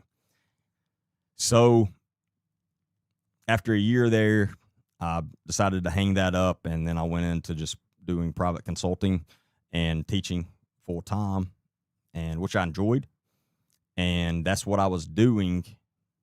I'd been doing that for, I don't know, maybe about a year, maybe 6 months or something. And I was sitting around and I made one TikTok video, did not think anything about it. I didn't think anybody would watch it. But anyway, I put that out and it went, for me at that time was viral. It kind of went viral. And so I was like, wow. And I made another one. It got a lot of views. And anyway, within 3 weeks, I grew from like 1,200 followers on TikTok to 20,000. And I was like, wow, this may actually be something. And so then I started putting a lot more into it. And then I started actually, we put together an actual full podcast and started posting on all the platforms. And then it continued to grow to about 4 or 5 months into that journey. I decided if I'm going to do this, I need to be all in. And so I stopped everything else. I stopped doing consulting, teaching, and just put everything into this. And so for the last 7 months, 6-7 months, I've been all out into this. So there you go. I would say a quick synopsis. It probably wasn't that quick, but hopefully that answered your question.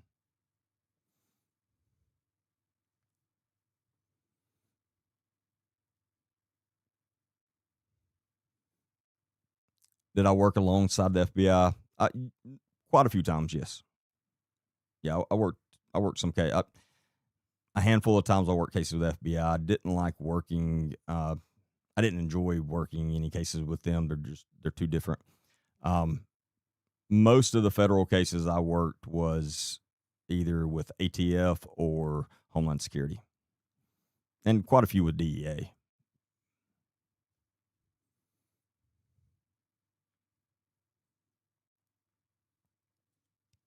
But yeah, this was not my plan at all. I would have never, if you'd have told me a year and a half ago, this is what I'd be doing, I told you it's crazy.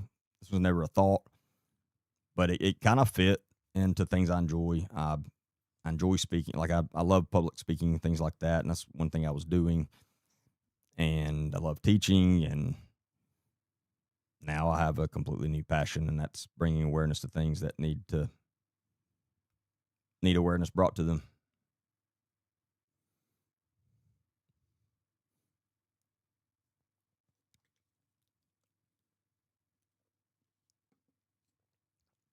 But as far as feeling fulfilled and my why, I feel that doing this more than I ever have anything. And I never would have thought I would feel that more than when I was in law enforcement, but it's not even close. Like this is the first time in my life I truly feel like I'm making a difference in what I'm doing. And you can't beat that feeling. And that's what I live for. I just love it.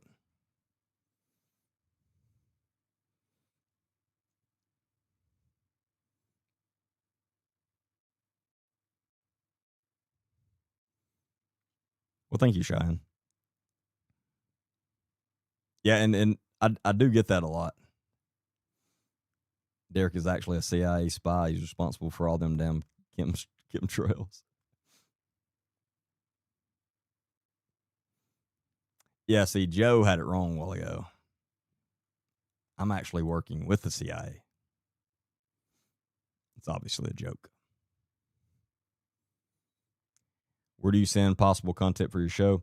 Go to the website, agentdbaker.com, and there's a contact button on there. You fill out you just put your name, email address, and then a message, and that comes straight to us. That's the best way.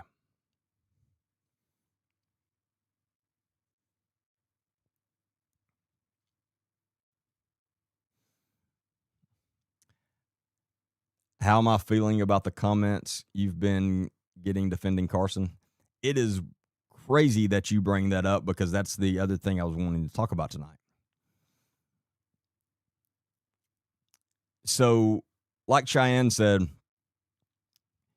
there is, if you're not familiar with Carson Burks, so we first started covering and talking about calling out Travis Burks, he is a current Jefferson County, Alabama Sheriff's Office deputy, and he's an abuser.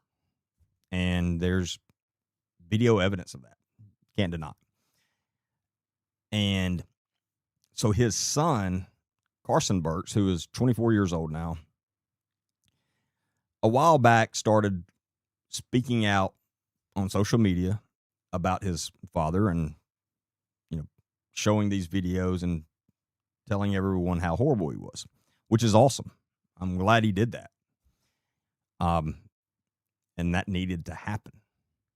And we are staying on top of Travis Burke's situation. He is being investigated right now, and we're not going to stop talking about him and bringing awareness to that until he is no longer in law enforcement.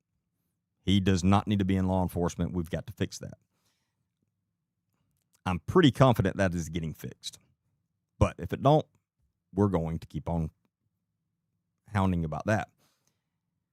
So Carson, his son, has been speaking out about this and won over a lot of people. And he's played the victim. And for all intents and purposes, when I first saw it, that's what I thought. And it's really sad.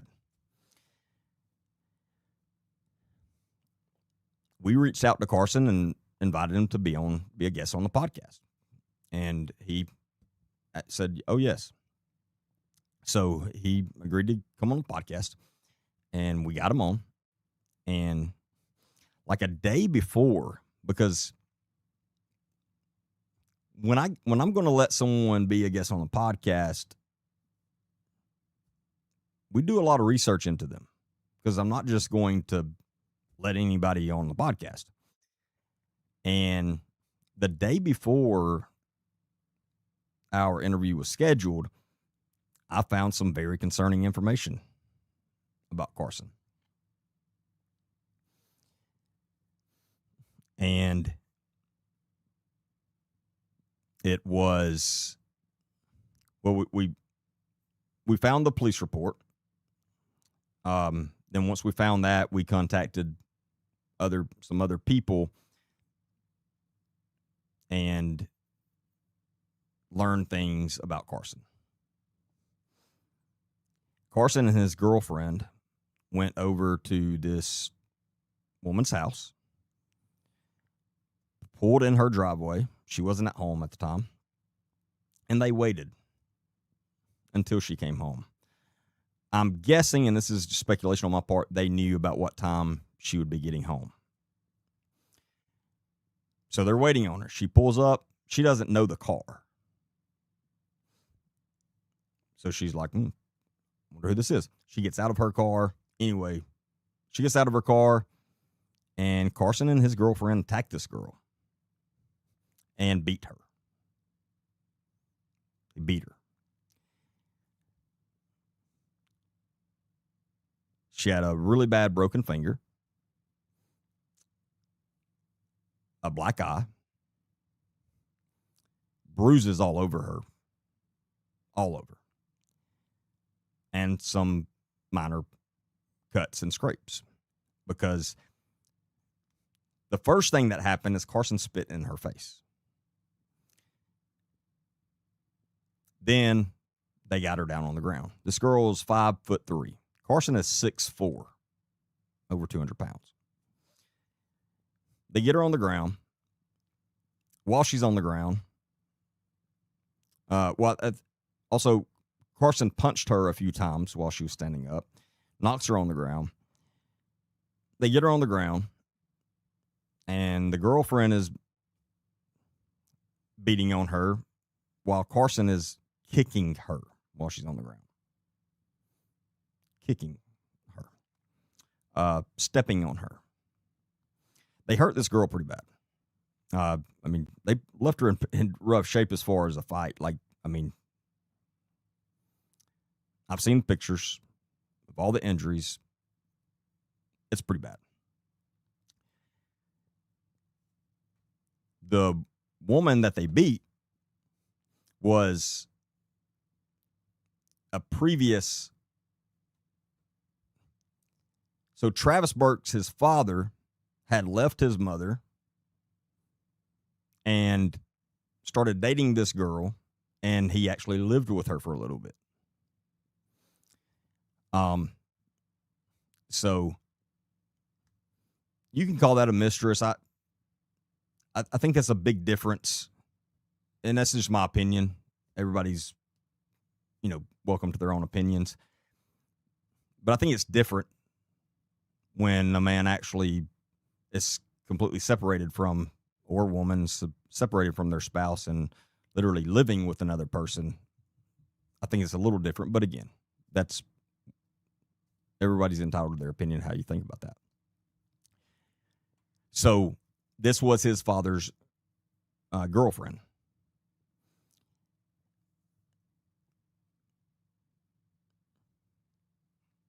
I don't know the motive.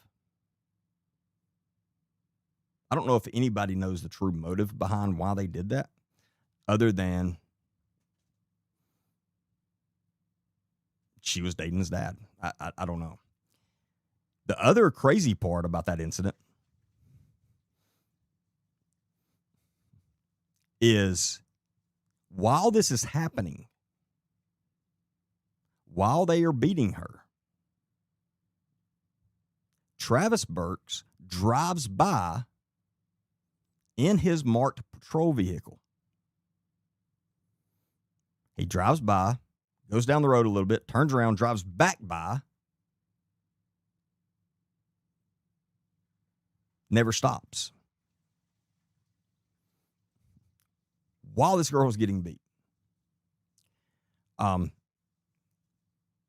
this is what Travis Burks is under investigation right now with the Jefferson County Sheriff's Office Internal Affairs, is he didn't stop.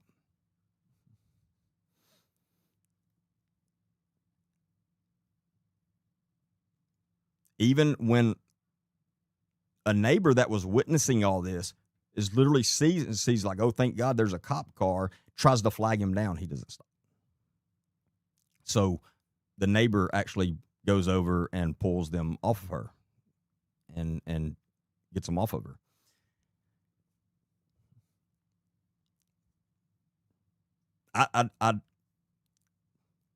It's very strange, all of it.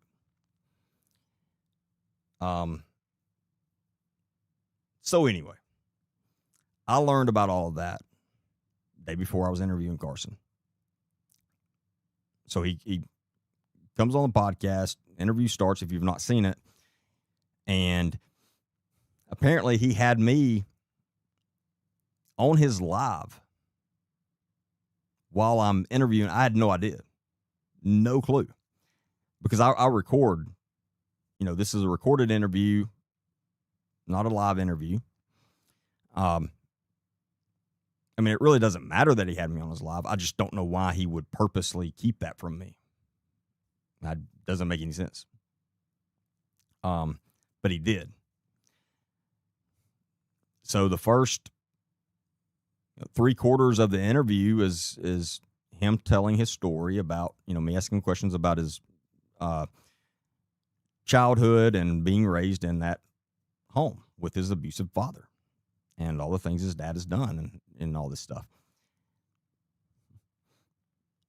So then we get to a part where I'm like, hey, Carson, I got to ask you about this.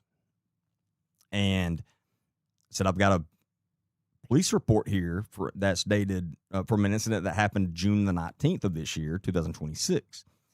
And he goes, he immediately, his entire demeanor changes and his eyes get really big. And he's hold on. Hold on one second. My brother's calling me. And when you watch the podcast, you see, I'm like, that's very strange timing.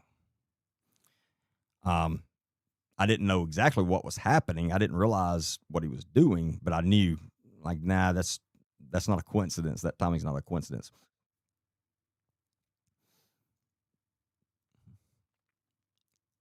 So what he was actually doing was turning his live off because he don't want his people on his live hearing about this. Literally lied to me, told me his brother was calling. Nobody's calling him. He was just turning his live off. So he turns his live off, then he comes back.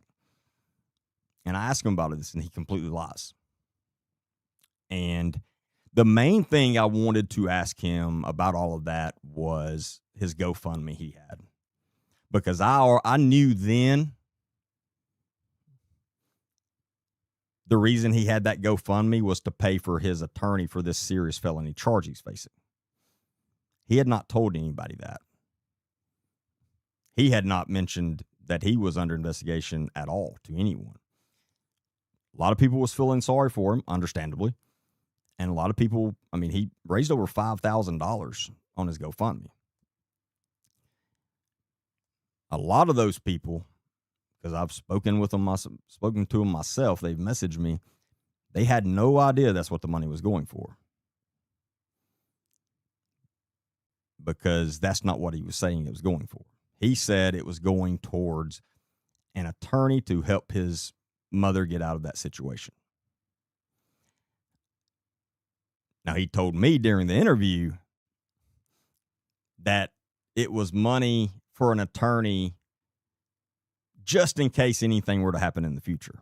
Literally what he said, which is complete bullshit. I'm like, even if I didn't know what was going on, I wouldn't have bought that. I'm like, what? That doesn't make sense. But anyway, he had implied to people that the money was being used to buy to pay for an attorney to help his mom get out of that situation. That's not the case at all. It was to pay for his attorney for this serious felony he's facing that he had not told anyone about. Now, this past Thursday, he was actually arrested for that. He was arrested for felony assault with a firearm. I don't know the details about the firearm. I do know that he is known to carry a firearm, and what I'm guessing is he had it on him when they went and beat this girl. That's speculation on my part. All I know is the charge, there was a firearm involved. I don't know exactly what involvement it had, but that is my guess. So, very serious charge. Carson could possibly go to prison over this. His girlfriend was arrested too for the assault. And yeah, he said he went to drop a box off of stuff that he had picked up that he didn't want. But then he says, I went to drop a box off, but I didn't drop a box off. And I remember in the moment, I was like, Carson, dude, you're not even like, you're lying, dude.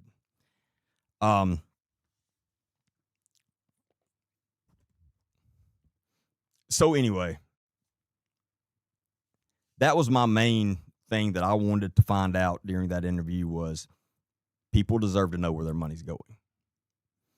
And I knew a lot of people didn't realize that that's what it was going for. And he tried not answering that question, but I was not going to let him by with not answering it. So I kept pushing on it until he gave an answer. It was still a lie. That's when he gave it's for an attorney uh, just in case anything were to happen in the future. I gave him at least 5 chances during that interview, to be honest, about the GoFundMe. I mean, I kept trying. Like, Carson, I want. So I'm being clear. You're saying that money is not for your attorney for this felony charge you're facing.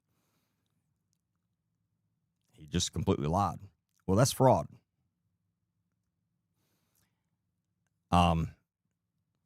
Some of those people that gave him money, now most of them a lot of them have gotten their money back because they requested, through GoFundMe, and GoFundMe gave them their money back. There's a lot of people not happy with him because he frauded them out of their money. And one of my points on that, I'm not telling anyone not to give him money. That's between you and him. I just think people deserve to know exactly what their money's going for. So if you knew that's what it's for and you gave him money, I'm not judging you. That's between you and him. That's fine. I mean, again, you do what you want to with your money. But I knew a lot of people didn't, and that turned out to be true, unfortunately. So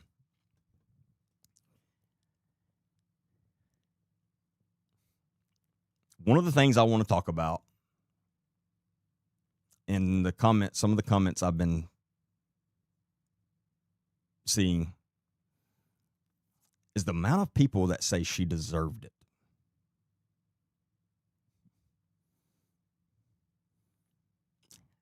For one, any female that says she deserved it, unfortunately, more than likely is in an abusive relationship themselves.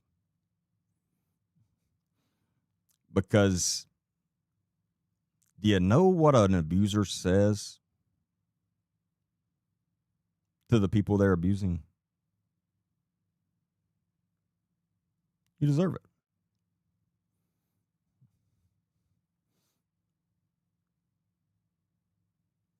That's their justification. You shouldn't have talked to me like that. You should have done what I said. You shouldn't have cussed me. You shouldn't have screamed at me, whatever. You shouldn't have pushed me over the edge. So you deserved it. That's what abusers say.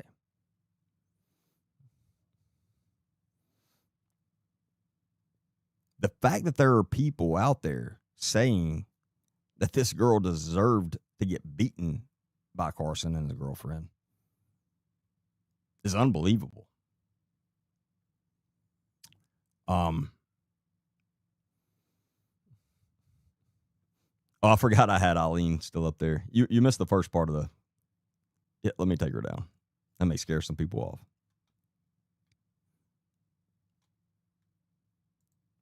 off. I couldn't believe it. Like, I saw 1 or 2 comments saying, I was like, what in the world? I've seen more than I would have ever in my life thought. What the fuck is wrong with you people? If you truly think that, you need serious help.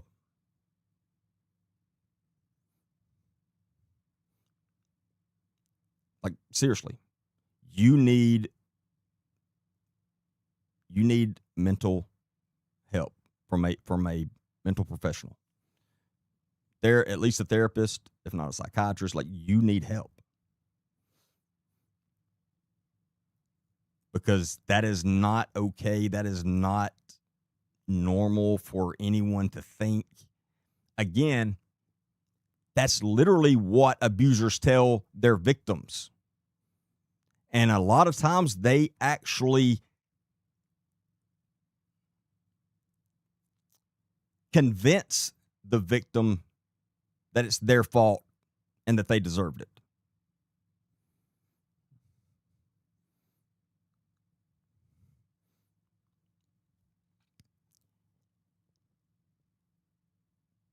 The other thing, how in the hell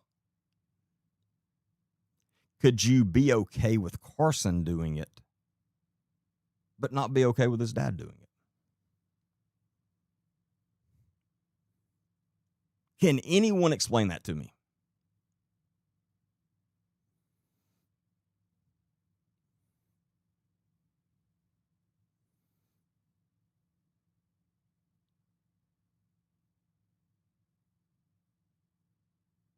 And again, the amount of females I've seen make that comment, it's sad because I know what's going on. More than likely, they're being abused themselves. And their abuser has convinced them, you deserved it. You did something, you deserved it.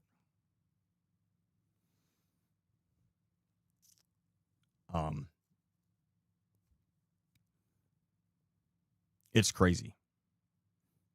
But I would love for anyone to explain to me how you could be okay with Carson doing it, but not his dad.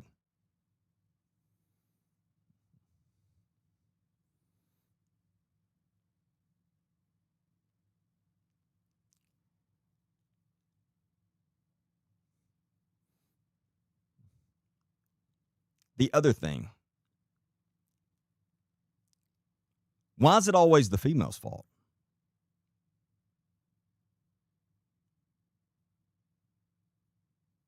Can anybody explain that to me? Why is it she deserved it? Does Travis not deserve it?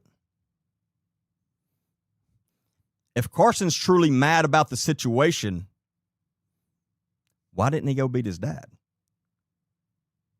I'll tell you why. Because he's a fucking coward.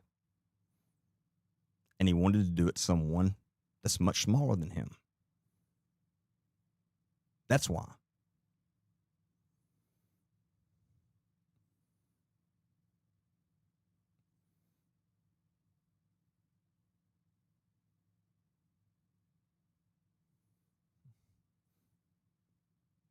So if Carson wants to be mad at somebody for that whole situation, he needs to be mad at his dad.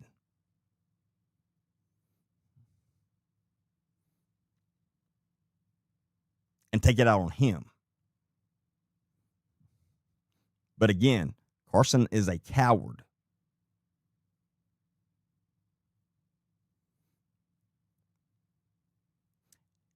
And while we're on the subject, let me break some other news to you about Carson. For those that thought, well, this was just it's understandable. He's had enough. He couldn't take it anymore. He planned this out, first off. They got in a car. They drove to this girl's house and waited for her to get there. And when she got there, they beat her.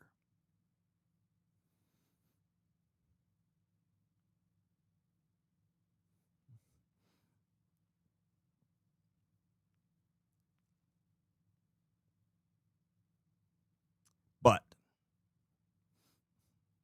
unfortunately, we found more info on Carson.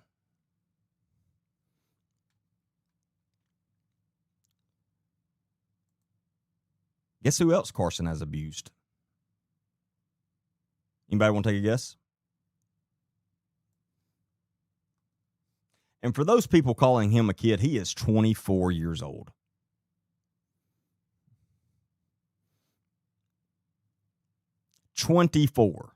He is not a freaking kid.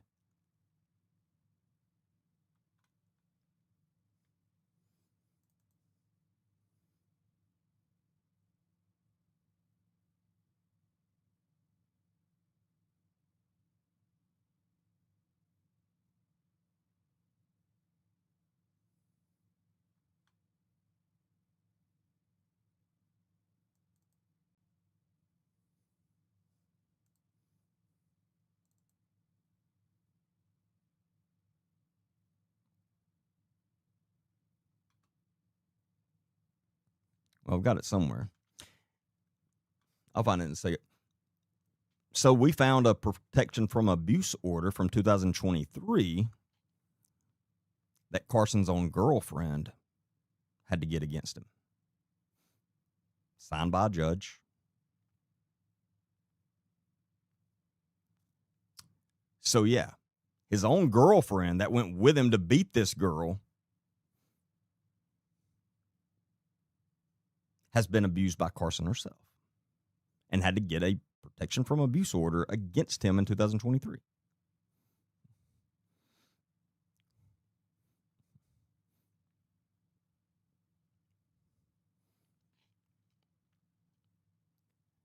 I understand that Carson fooled a lot. He fooled me too. Don't feel ignorant or bad about it.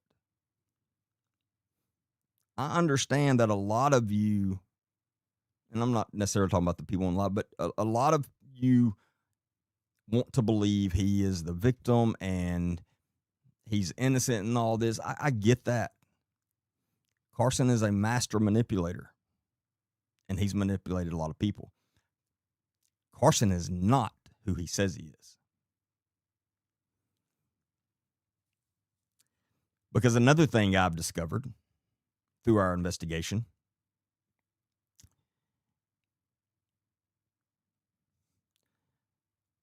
and I'm going to have to make a podcast about it. I owe a big apology to the Alabaster Police Department in Alabama. Because there's a lot about that Carson lied to us about. And I owe them a big apology.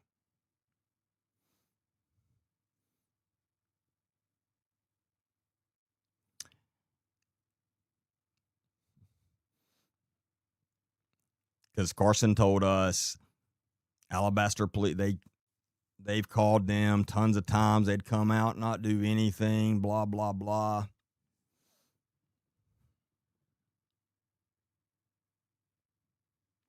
Alabaster Police Department has been called to their house a few times. Not many. Not many. But most of the time they've been called wasn't even for the dad.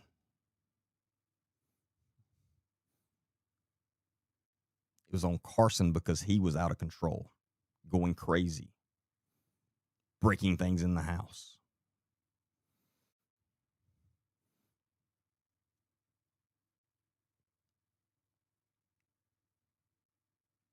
The police have been called to that residence more times on Carson than the dad.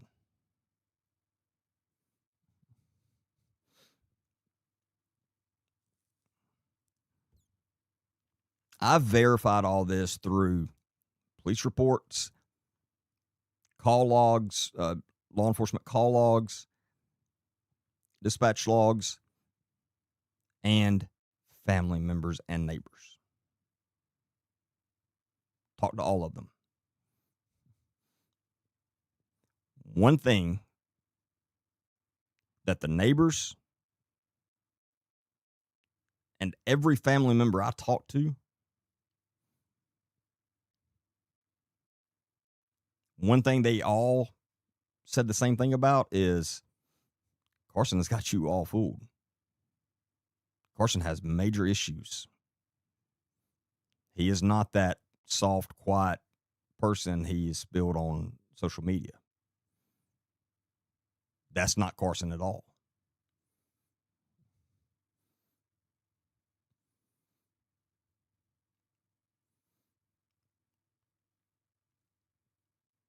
He's beat a much younger neighbor kid up before.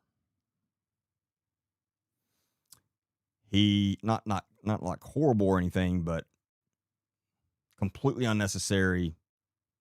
Just because Carson has problems, a lot of problems.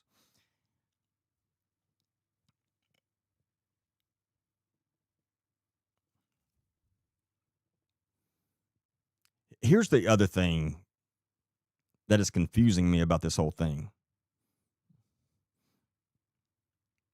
Why is people acting like both of these things can't be true? Why are people acting like, well, if the father's bad, Carson can't be? Why? Unfortunately, they're both true. And just because I'm calling out Carson and bringing awareness to people who he really is does not mean I'm taking up for the dad.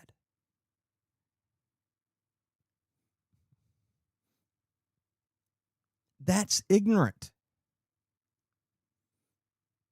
I am in no way whatsoever taking up for the dad. He's a piece of shit. He's an abuser. I know the dad has blacked his wife's eyes. more than once.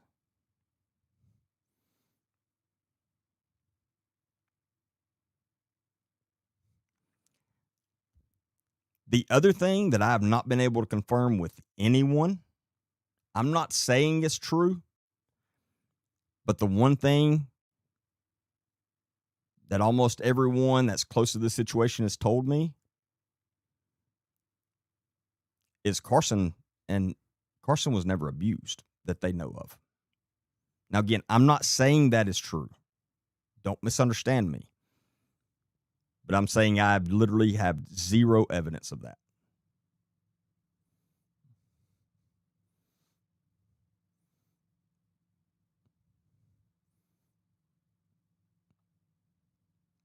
But again, don't misunderstand me. I know Travis Burks has beat his wife.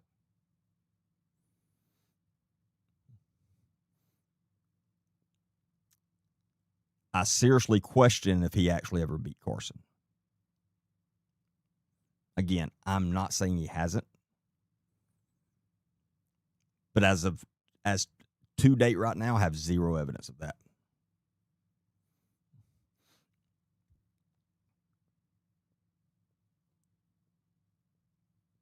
I'm not claiming Carson was raised in some amazing home.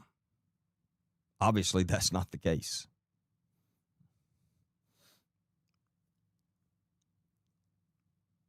And you people that's giving him an excuse because he wasn't raised in a good home, that's trying to excuse him for beating his girlfriend and beating this other woman, you're the reason he's going to continue to do that.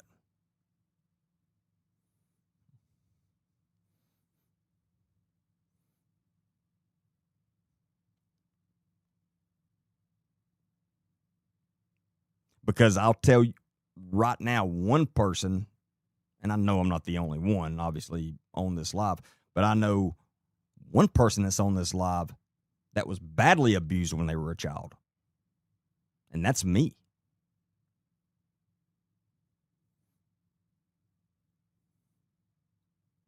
I have never abused anyone.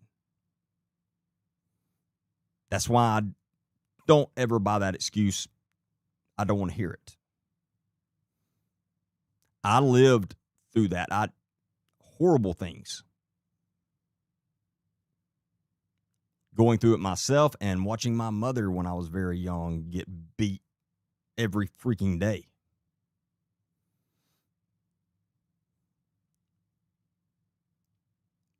And the whole time,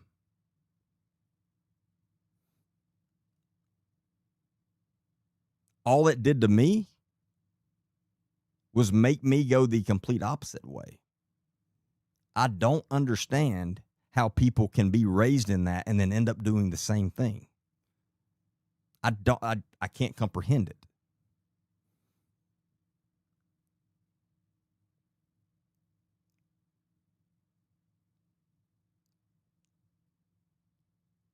Just because you had a bad childhood. Even if you were abused, whatever, that does not give you an excuse to do it when you're an adult. Not even close. And for anyone that thinks that, again, I'm going to go back. You need serious help. And I'm not trying to be funny. You need a lot of therapy. I've been in therapy for the last close to 20 years. There's nothing wrong with going to talk to a professional. We all should, in my opinion.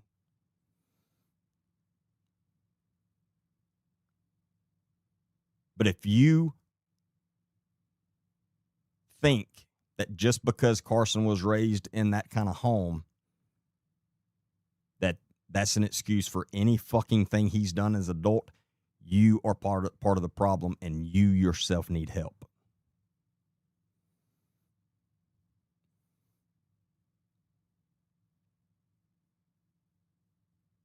That is not an excuse.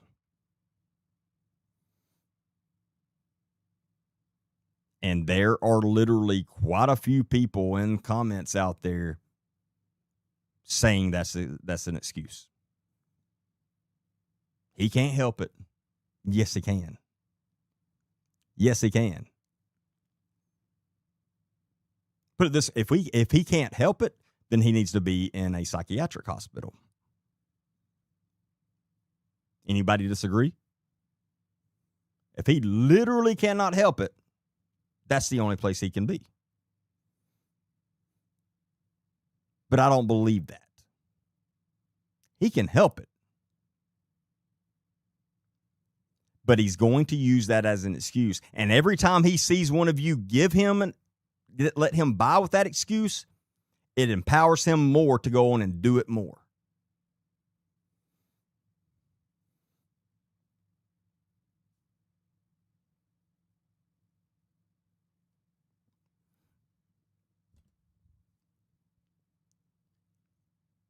If you were raised in a bad home, you have one of two choices to make. You can either use that as an excuse and you can stay a worthless piece of shit like your parent was, or you can use it as motivation and vow to never be like that and do the opposite. That's your excuse. I mean, that's your choice. And you make that choice.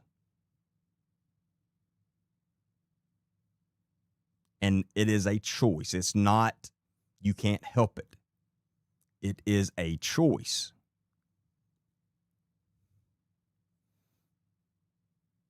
Too many people use that as an excuse for their adulthood. You know what good that does you? None. It does you no good.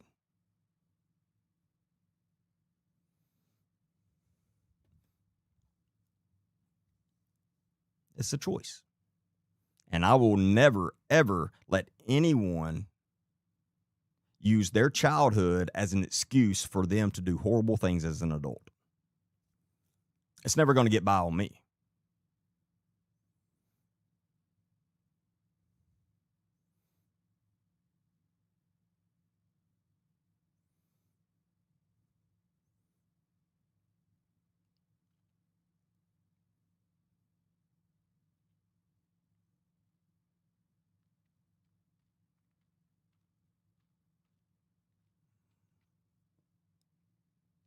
I'll even say this.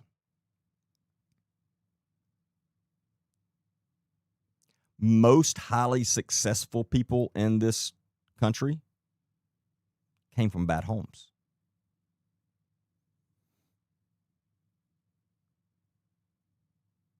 A very large percentage of them.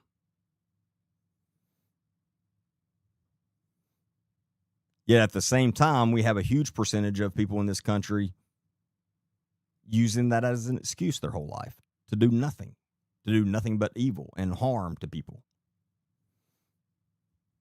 It's a choice.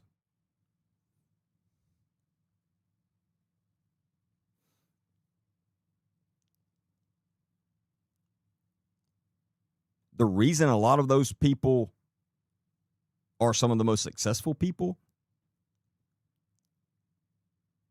is because they can survive anything. If you have to deal with that as a child, it hardens you. And I'm not saying it's necessarily a great thing. Please don't I'm not saying everyone should be raised in a bad home. Please do not misunderstand me. But it hardens you, and it number one, it teaches you that you can overcome anything. And it teaches you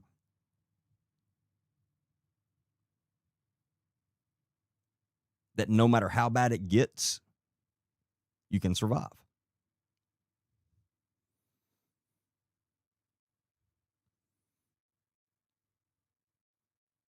But unfortunately, like I said, there are a lot of people that use it as an excuse, and they're worthless just like their parents. That does nobody any good. And I've had conversations with so many of those people. It's crazy. And I tell them all the same thing. You can keep using this as an excuse and be who you are and be like this, or you can change and you can use it as motivation and change your life. Again, it's your choice. No one else's. But it is very, very bad for people to let those people use that as an excuse to do bad things. That is not good, because all you're doing is empowering them more, and all you're doing is you're going to cause them to do it more.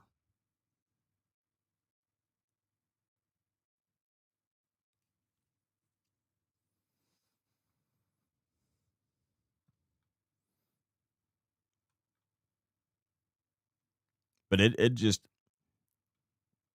God, it blows my mind the amount of people I've seen. Here, I want to pull up some of the comments that I'm talking about.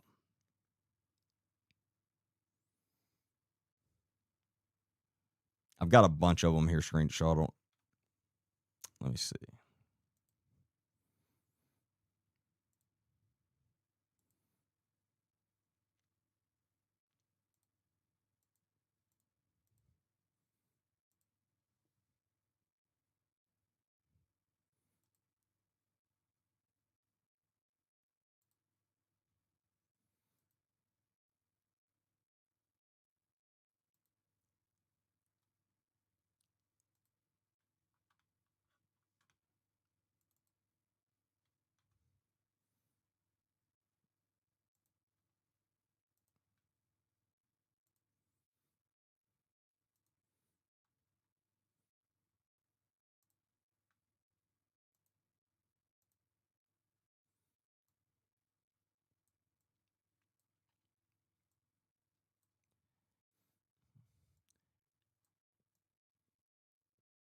These may not be the hold on.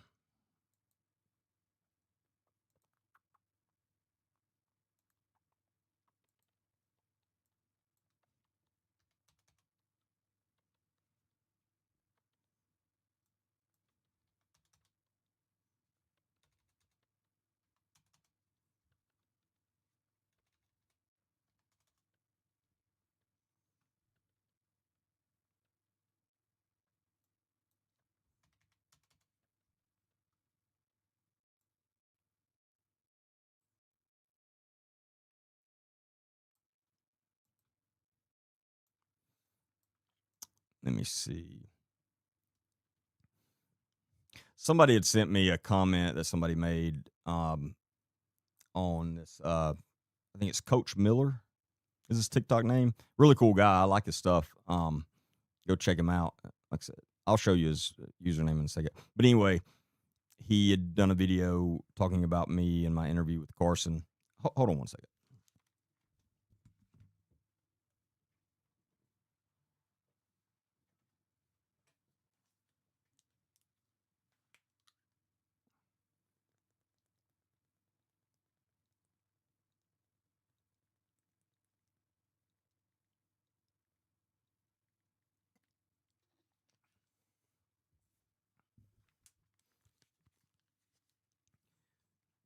I kept looking for my water and I finally found it. And I ended up screenshotting a lot of these, so I don't remember which all there was. So we'll see. Let's see. So this is another thing I want to address about this that I'm seeing a lot of these comments about my interview with Carson. Agent Baker definitely crossed a line and should be ashamed of himself for bringing this kid on his show, again, kid, on his show to attempt to humiliate him for literal allegations. Was he found guilty?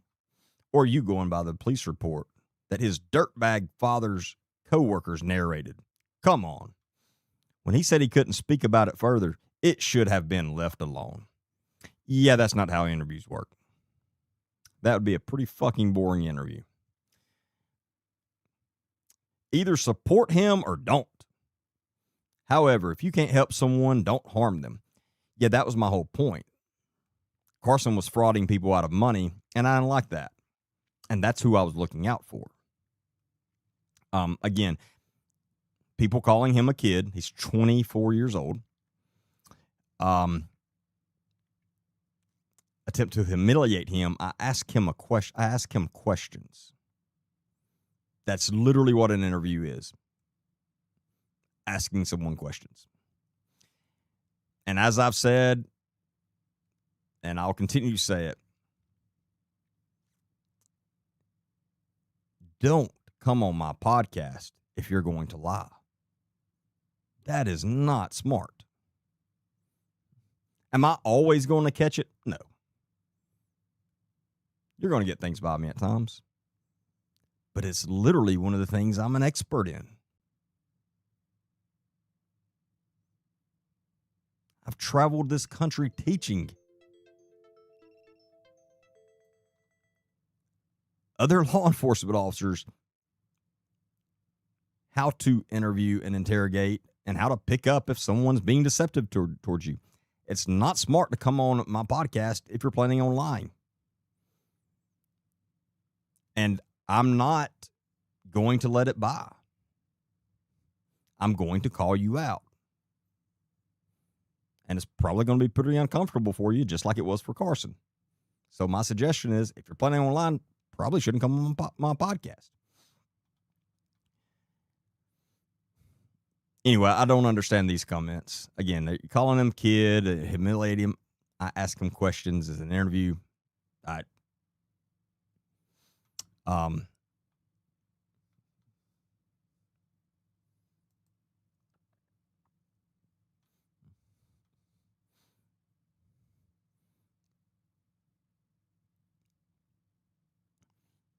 So here's one of those. You know what happens when you're best and I'm guessing that was a typo, but abused your whole life. 9 times out of 10, you're going to grow up doing the same thing, irregardless his dad should not be carrying a badge. Now, I agree with that. He absolutely should not be carrying a badge. 9 times out of 10, that's an ignorant comment. Saying 90% of people that grow up in abusive households are going to be abusive themselves is complete ignorant. Let me ask you this. And I know there are at least a few domestic violence survivors on this live right now, because I know some of you very well, and I've heard your stories. You lived through it. You survived it. Are y'all now abusing your new husbands? Where's Christy? Is she still on here?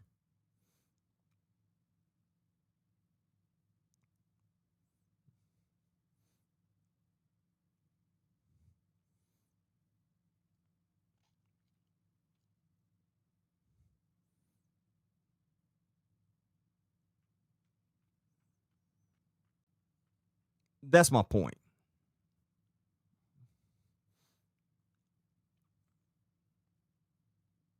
If that were true, then all these domestic violence survivors that thankfully got out of those situations would then turn into abusers themselves. You realize how dumb that sounds?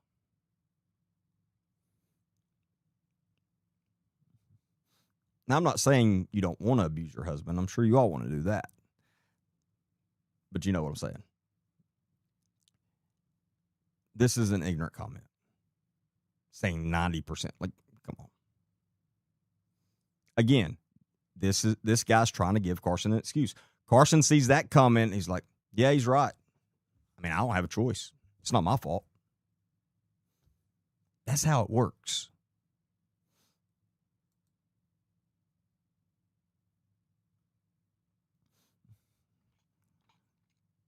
Here's someone. I donated $500 to his GoFundMe page. And I confirmed this. I looked, and this person really did. Now, this was just today, so I don't know if she's responded back to me, but I'm curious if she knew what I was really going towards. Hopefully, I will hear back from her and find out. I'm guessing she didn't.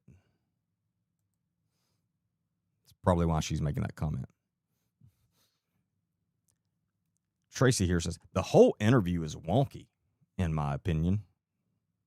I don't really know what wonky means. But Agent Baker seemed to have pulled a gotcha moment. Carson was there to discuss his father's abuse, but Agent Baker pivoted and brought up alleged assault on mistress by Carson.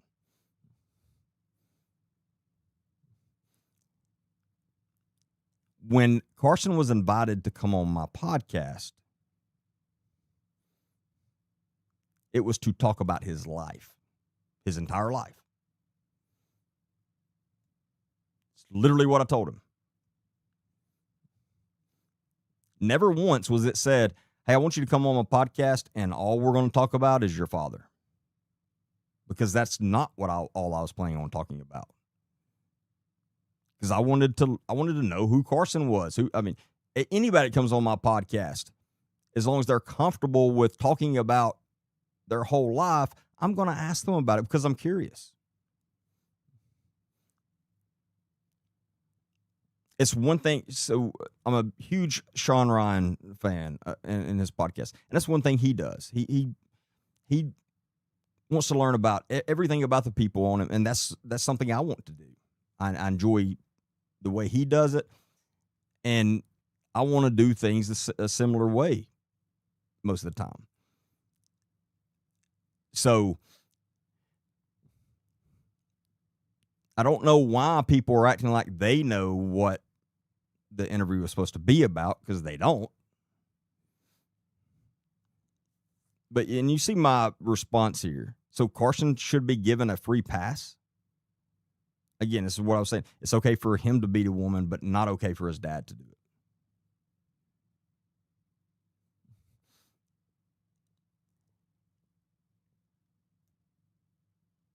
Carson, if anything, I wanted Carson on my podcast to talk about abuse. So if Carson himself has been abusing people, I'm going to bring that up.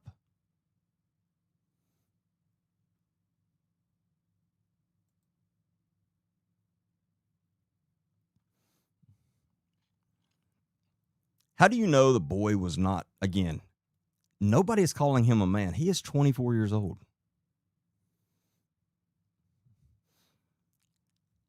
How do you know the boy was not set up by an alliance to his dad's club? I don't trust any of this. This boy is not going to jeopardize himself against a whole police department to be caught. His story is true. He just caught by a trap his dad had set up. I'm not going to judge the situation, but when you go against a whole police department, you are going to catch their wrath. He's a young kid. Again, he's a young kid, inexperienced, and the man is experienced in trapping, but for which side? I believe the kid. First off, why are we calling this 24-year-old a kid? Again, you're trying to give him a pass.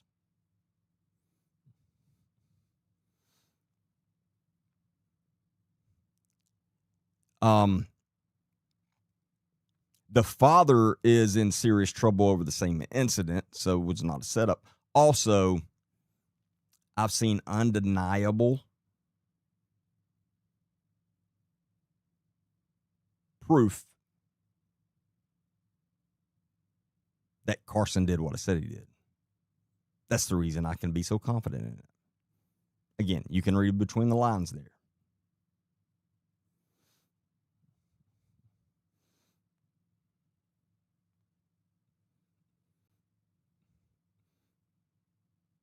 It is Katie's birthday. Happy birthday, Katie.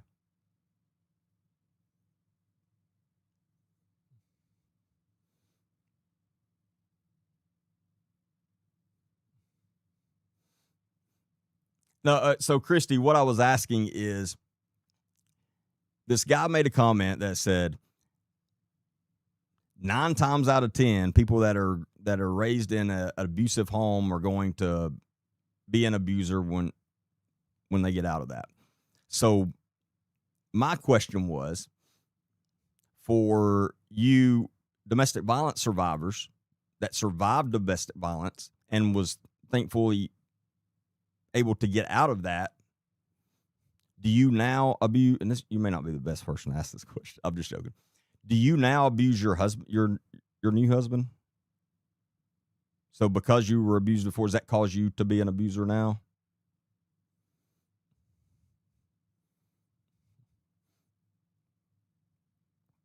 Thank you. And that was my point. I thought you were on here as the reason I brought you up a while ago, but no, that was my point. It's an ignorant way to think. Like, it's just not the case. And I love how this woman says, I'm experienced in trapping. What the hell does that mean? I truly don't know. But no, this was not a setup, unfortunately.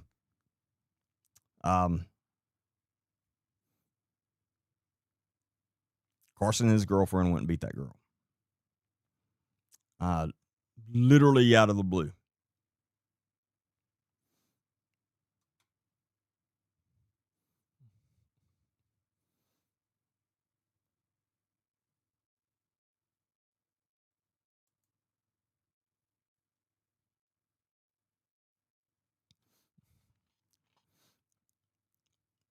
Nacho Down Mama here says, I encourage you to do more research and out of curiosity. Are you a DV victim or survivor?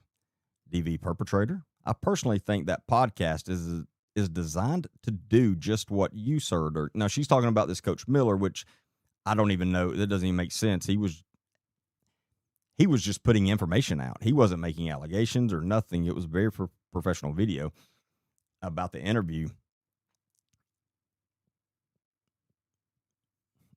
But I don't understand her point here at all. I mean, I do. It doesn't make sense, but no, she's trying to give him an excuse. Because, and again, it's not even confirmed now that Carson himself was abused.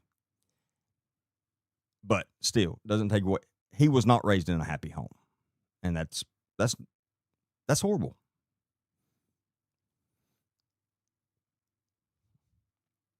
But this is another example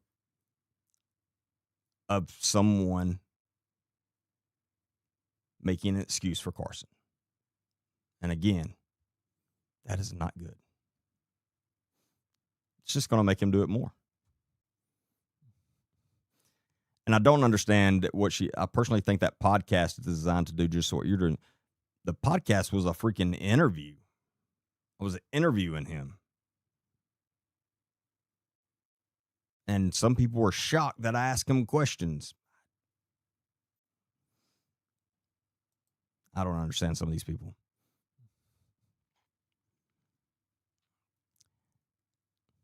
Lolly here. From my understanding, the woman and Burke's dad have a very volatile relationship. It gets physical. From my sources, that is actually not the case at all. And that is actually one reason Carson hated this girl so much, because she wasn't getting beat. I'm not saying that's the case, but from my sources, that's never happened. What if she attacked him? Well, first off, he came to her house with literally no business there. None. What if she's 5'3", like 140 pounds. He's 6'4", over 200 pounds. What if she attacked him? And he has so much anger from the hell he has lived. Then add in the anger towards the woman for sleeping with his dad. Damn her for sleeping with his dad. Maybe things got out of hand, you think? As far as the GoFundMe, he never lied. He said it was for attorney fees. It's very unfortunate that interview happened. Baker should be ashamed. Well, no, he did lie. Yeah, he said it was for attorney's fees. He specifically said it was for attorney fees for an attorney for his mother to get her out of the situation. And that was not the case. That was not true at all. It was to pay his attorney for the serious felony he's facing. And the fact that so many people seem to have a problem with me calling him out on that makes me want to hit all them up for money. I think they should all just start giving money, since it shouldn't matter where their money's going.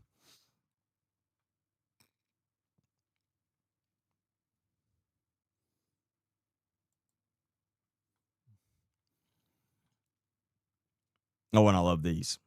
The podcast, being a former SWAT officer, is also sus. Yeah, except I literally did a whole freaking podcast calling out the dad. And in the podcast I did with Carson, I make it very clear that I'm in no way taking away from the POS the dad is, and that I have personally made calls to the Jefferson County Sheriff's Office asking, why is this guy still a deputy?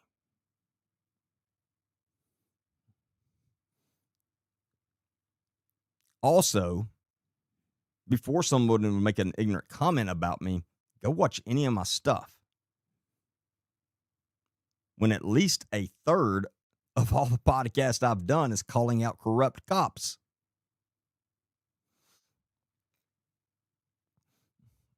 Then he says, because cops will do anything to protect one another. Yeah, except me, because that's half of my living now is calling out corrupt cops.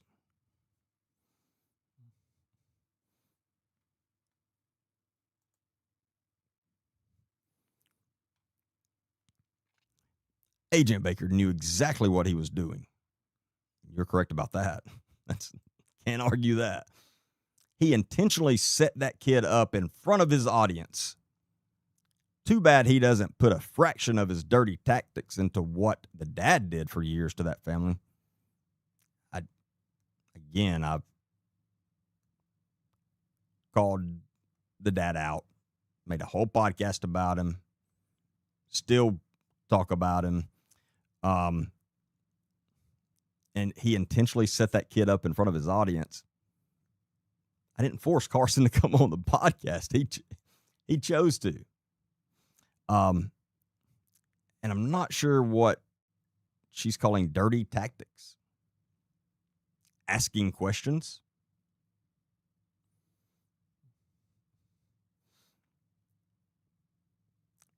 The thing is, I didn't have to use any special tactics interviewing Carson. I didn't have to, nor did I. I literally just asked him questions and he lied about them. But again, I'm not sure what dirty tactics.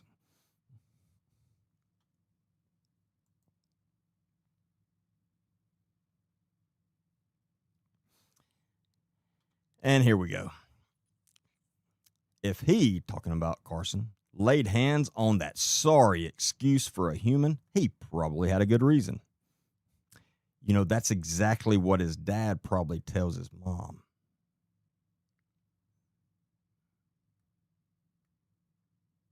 That kid has probably got a level of PTSD that's on a level you obviously wouldn't understand. So who the F are you to be talking about someone's skeletons? This is just an all-around ignorant comment. Again, this guy wants to give, or girl wants to give Carson an excuse for what he's done. That's not good for anybody. This person needs serious therapy. It's serious therapy. He probably had a good reason. So can someone tell me what the good reason is for a grown man to beat a woman? I'm waiting. I'm curious to what these good reasons would be.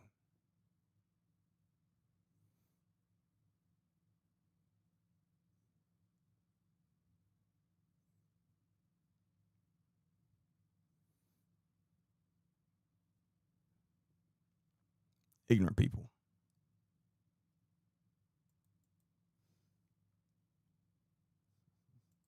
All right, that's all of those. Sorry. I appreciate y'all sitting through my bitching session. That was actually very therapeutic for me. So thank y'all. But seriously, this is a major issue, and seeing the amount of people that are making this excuse for Carson is very concerning. Again, every abuser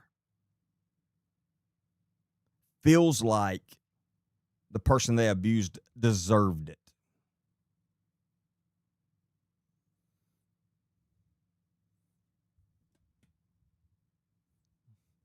You're exactly right, Loingo. If it was their family, they wouldn't be taking up for him. You're exactly right.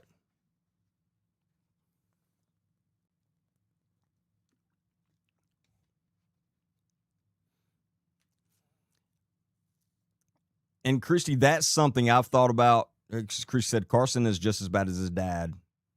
He just doesn't have a badge. What I think, a lot of those people that are saying she deserved it, I think the only reason they have a problem with Travis Burks doing it is because they just don't like police officers, and so they're mad that a police officer is doing it. That's what I think.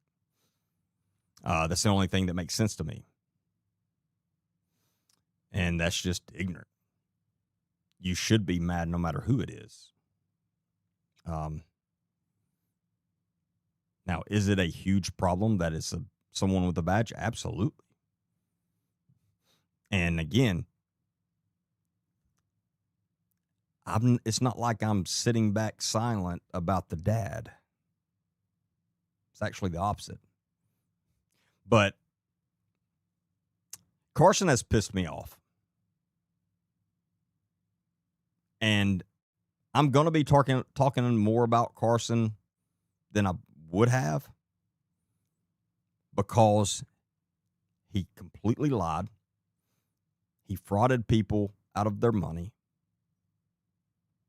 He manipulated a lot of people, and he's still standing back letting it happen instead of just coming out and admitting who he is.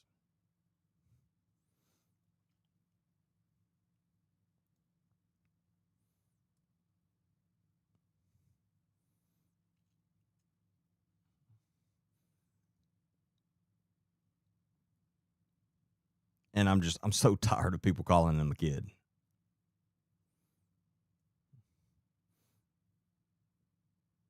When I was 24, I'd been in law enforcement for like 2 years, or 2 or 3 years. No, 2 years. I'd been in law enforcement for 2 years when I was 24 years old. I wasn't a kid.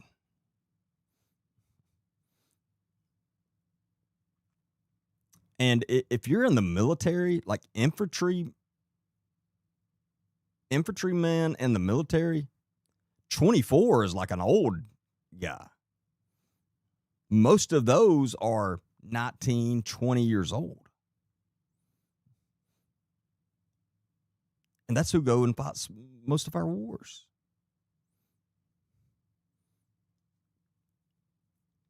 Carson is not a kid. Carson has major, major issues, and people need to stop giving him excuses. Because again, this is not the only incident we know of Carson. His own girlfriend that has been arrested with him over this took out a PFA against him in 2023.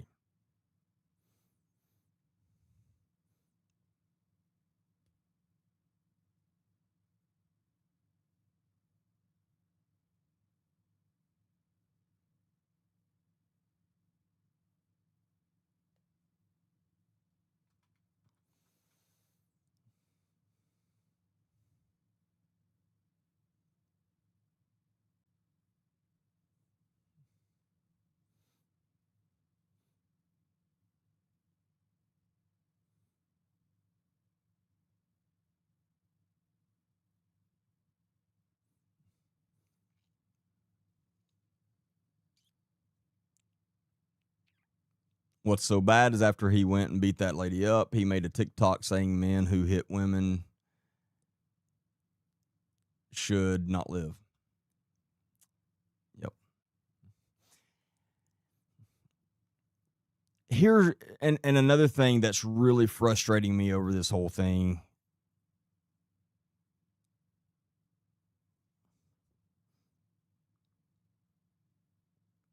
is Carson, the way Carson played this. A lot of people don't believe it, that it really happened, and are saying this is just mess that the dad has set him up, and this is mess that they're bringing up because he was calling out the dad. It's literally the opposite.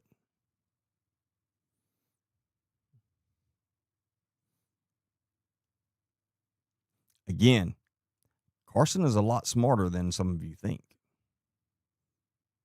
He is a manipulator. They went and they beat this woman. And that's when he really started going hard online, calling out his dad. He did all that to try to keep the attention off of what he did. And then he knew he needed a lot of money to pay for an attorney to get out of it.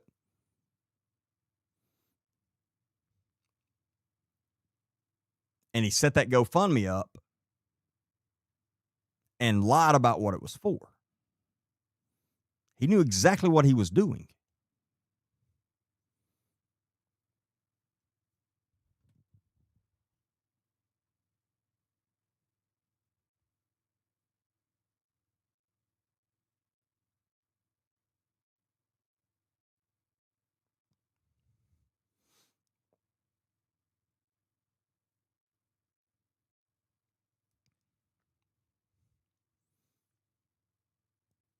And a lot of you have said it,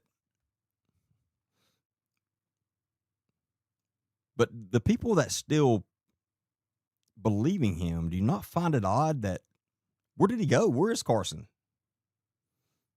Now, I don't know, because literally immediately after I interviewed him, like within 20 minutes, he blocked me on all the platforms.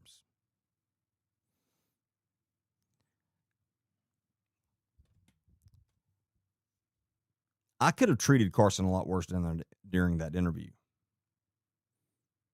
but I stayed very professional with him throughout the whole thing.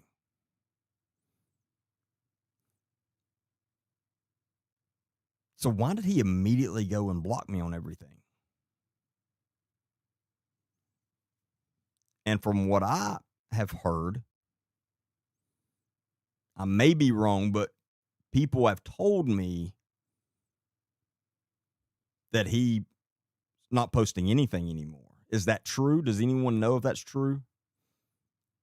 Now, someone said that he shut his stuff down. I don't know if that's true or not. Does anybody know? I'm truly curious. But I know if he is still on, he's being very quiet. Why? And here's the thing. For any of you that think it was any kind of setup, you don't think Carson would have said that to me during the interview?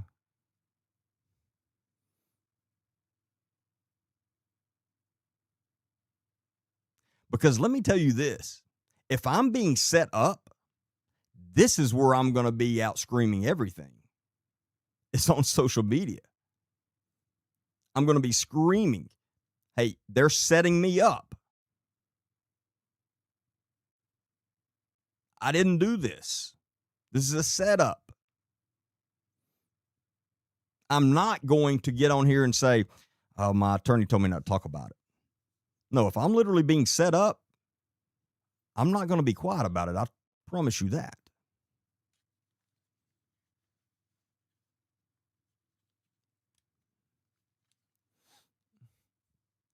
Yeah, so he hasn't posted since 7:15.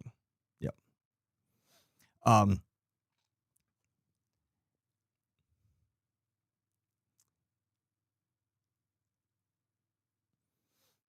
And yeah,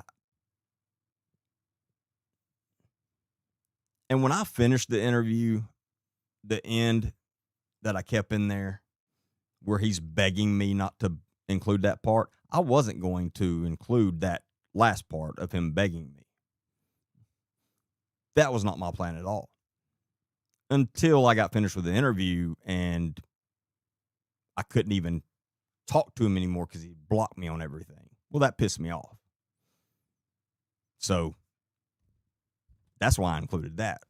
No, you're going to block, you're going to lie to me, then you're going to block me on everything. I'm going to show everybody who you really are. But yeah, if you watch the full podcast, the very end, he's literally begging me not to include any of that.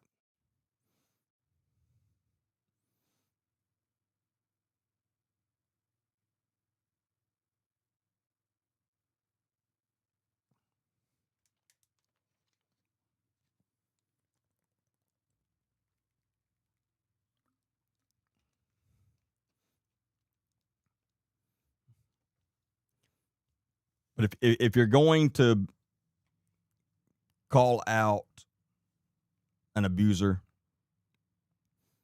and you're an abuser yourself, I'm going to call you out.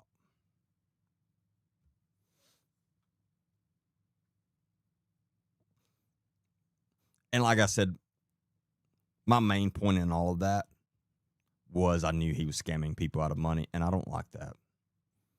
People work very hard for their money, and I don't like to see them scammed out of it. And I knew a lot of people that had given him money gave him that under false pretenses.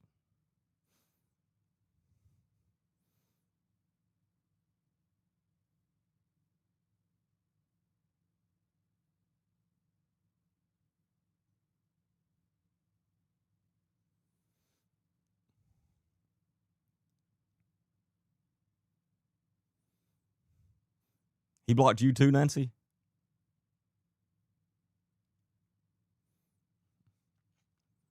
By the way, I want to give props to Nancy, who she is one of my favorite people, especially now.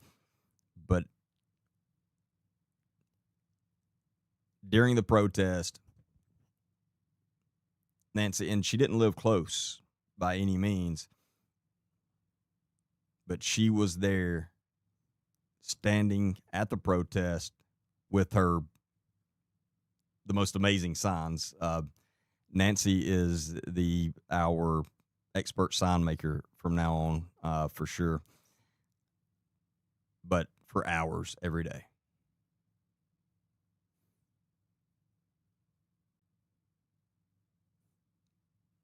But seriously, Nancy is an amazing person.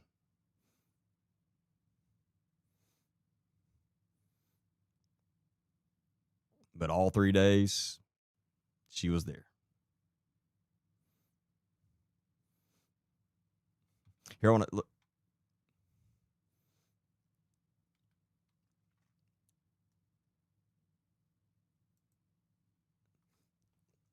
Hold on, I'm gonna find a picture of her awesome sign.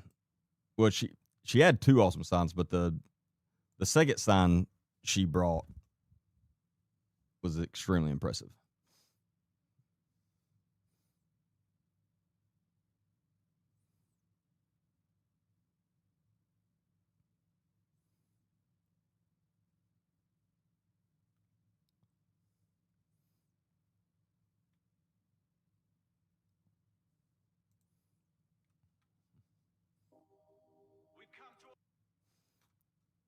Oh, let me pull this up.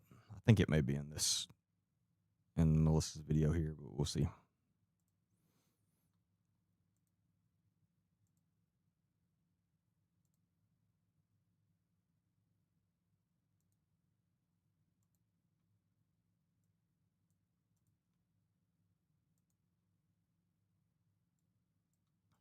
in the world?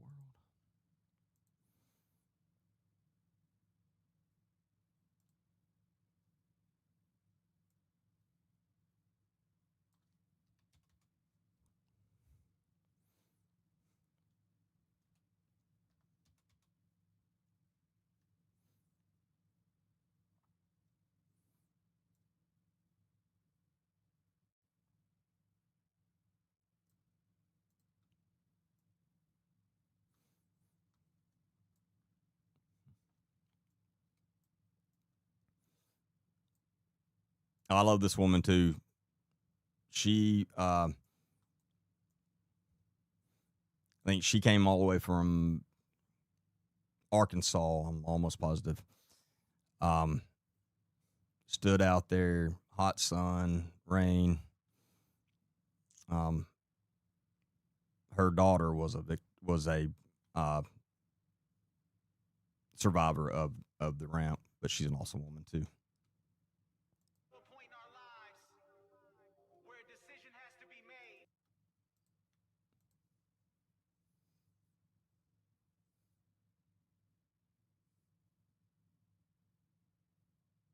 There it is.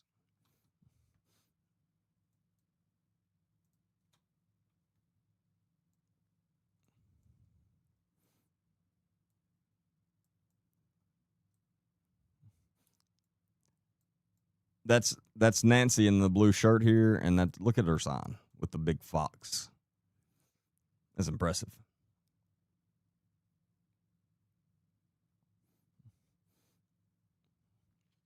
Yeah, and she's got one of the She Knew uh, shirts on too. That's awesome.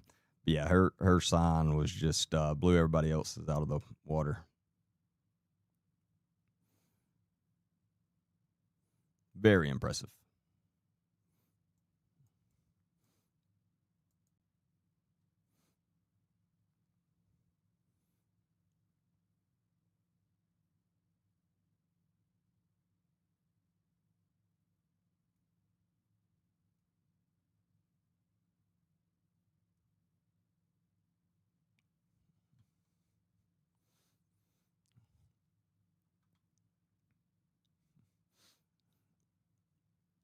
Oh, and also in regards to the protest, and I'm not, if who sent this is on here, I'm not like making fun of you or anything. It just it caught me off guard. Somebody sent me a message like yesterday, is like, if I'd have known you were going to be at the protest, I would have came. You should give a heads up next time. I'm like, give a heads up next time.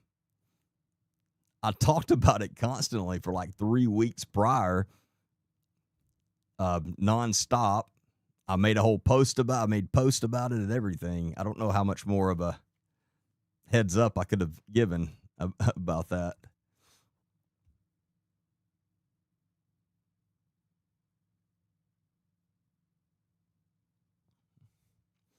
The ramp tangled web sent me this morning with the details of the serial. Yeah.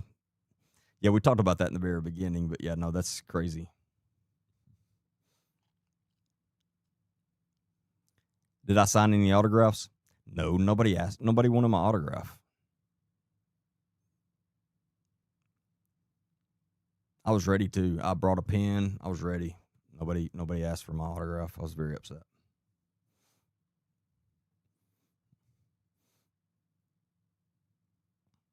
It's a joke, by the way. I didn't have a pen for autographs. But nope, nobody asked for my autograph. Maybe next time.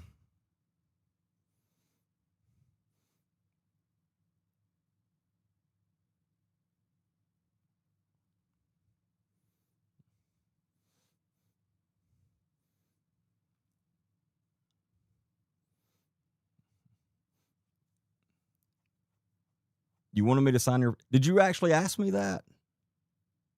Or are you joking, Nancy? I don't remember that if you did.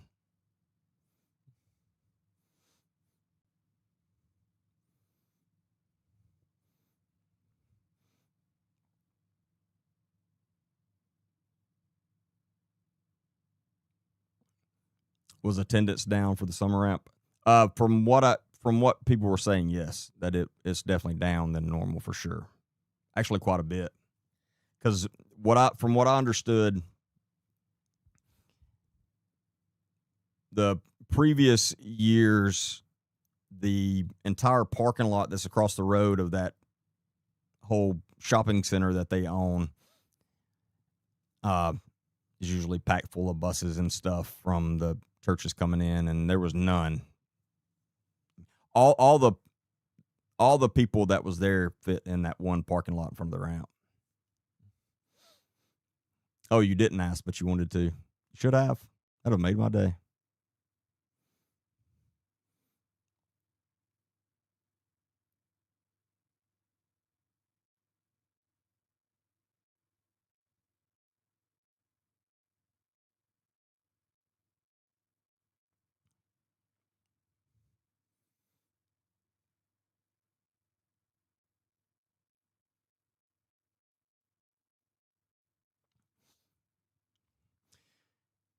But no, I can't.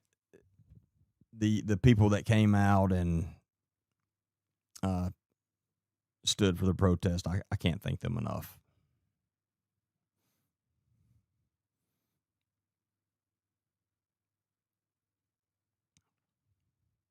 You'll bring it to me to sign. I'm going to have to sign your sign now.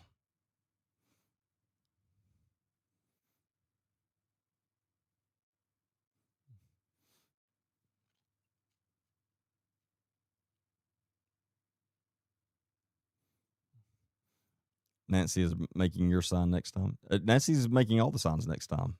She don't have a choice.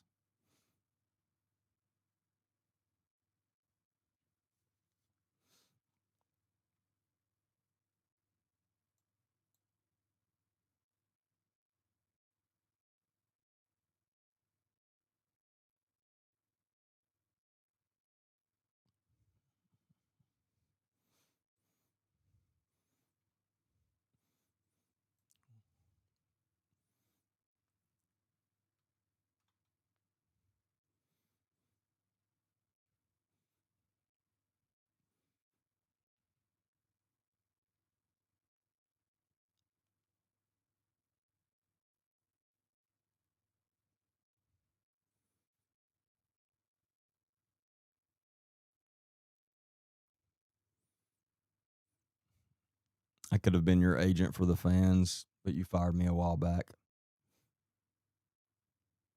I've I've, I've offered you uh, to come back,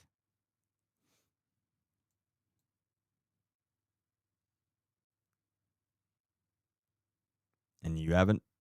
Y'all have not taken me up on that offer yet. Anyway,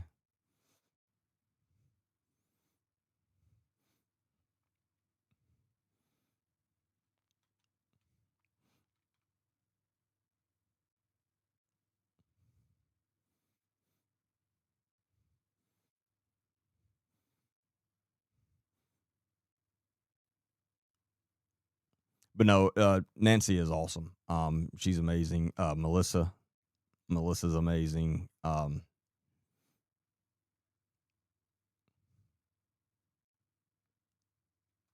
I don't know if Jessica's on here, but Jessica, she was there every day. I mean, there was quite a few that was there every day.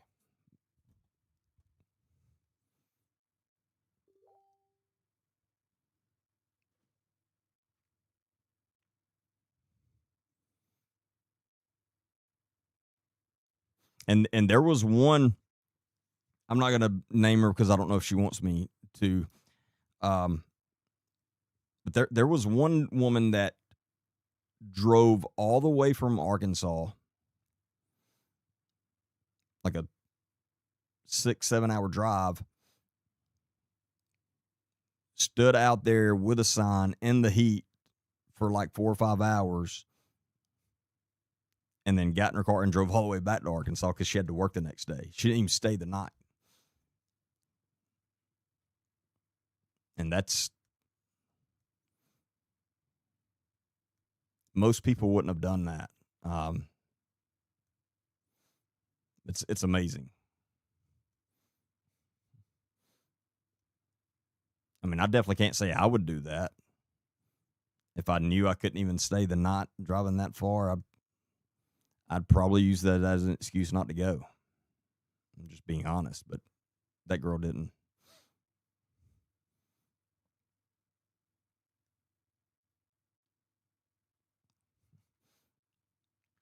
Kaylee spent the whole day out there.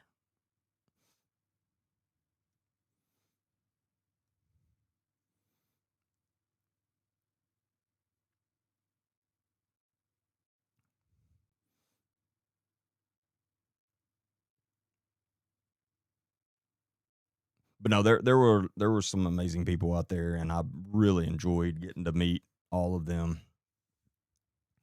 I met some awesome people.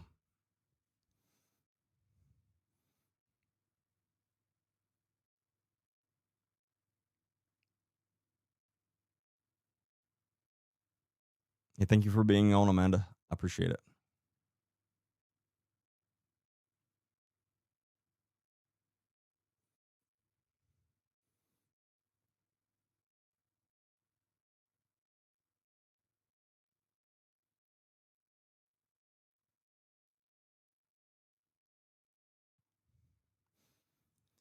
But no, it was a successful, peaceful protest, for sure. Like I said, we definitely brought awareness to people that didn't have a clue.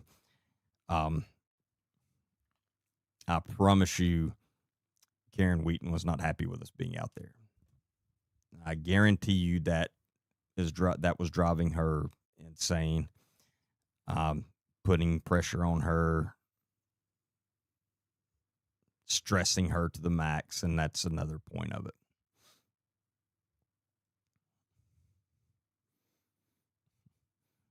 Hey, good night, Thomas. I appreciate you being on.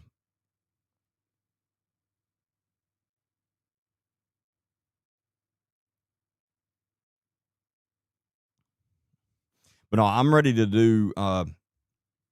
We need to figure out where we're. What are we doing a peaceful protest next? Where are we going? Because I'm ready for it. I truly enjoyed it, and again, meeting the people and stuff.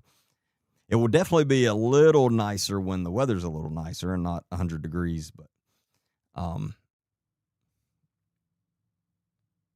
I want to get out and do more of that stuff.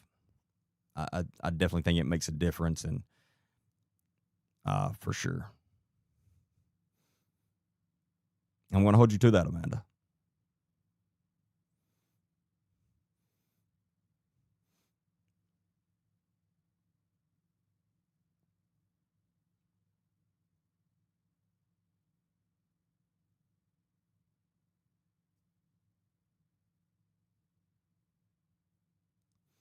It was 100. Are you saying it was 112 there in Louisiana today? Jesus, it was hot here. I mean, it wasn't that hot, but it was upper 90s here and extremely humid. It's freaking hot. I got out and mowed the grass earlier, and ooh, it was so hot.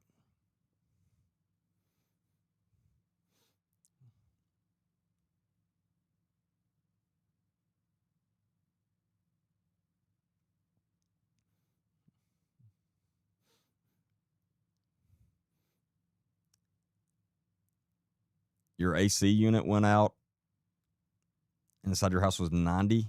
Oh, that sucks. We dealt with that last week. Um, Luckily, it was just our second floor, so we've got separate units. But our second floor unit just stopped, and God, I walked up there, and it was probably more. It was probably over 90 degrees up there. I could not believe how hot it got up there that quick. Thankfully, ours just ended up being the uh, discharge line from the attic had clogged up, and so it had an emergency shut off, and so they just had to unclog that. But my goodness, it got hot quick.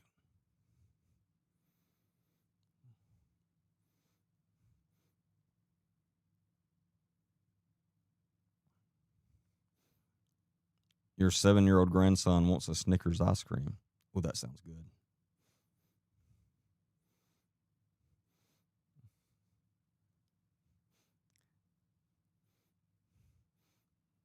Well, heat rises. I kid you not. That's funny you said that. And I'm not hating on the HVAC guy that came out. He was super nice guy, cool guy. But like I'm up there and I'm just kind of, talking, carrying on conversation with the guy. And I was like, yeah, I was like, I can't believe how hot it is up here. Like it's hotter up here than it is outside. And he looked at me dead serious and he said, well, heat rises. I'm like, Thank you for thinking I didn't know that. But I appreciate you thinking I'm just not that smart at all. But he said it so, I mean, he's so dead serious. But he was a super nice guy.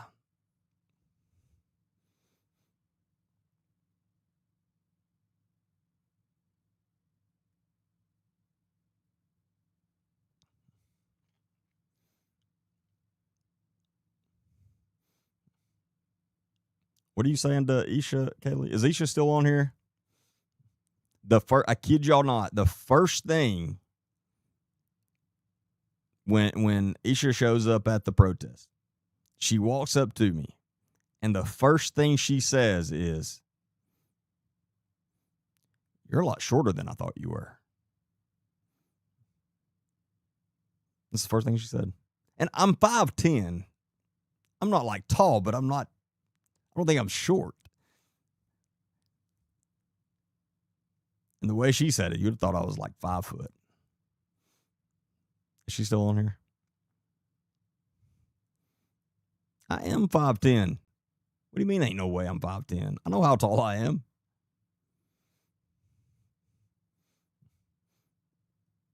You're 4'11". Well, yeah, I'm definitely taller than that.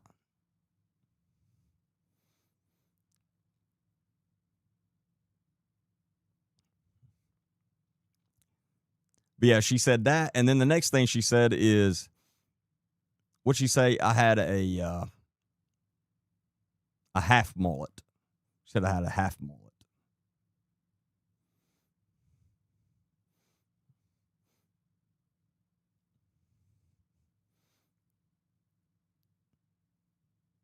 My goodness, Kaylee, are you obsessed with that guy? How many times are you going to talk about him?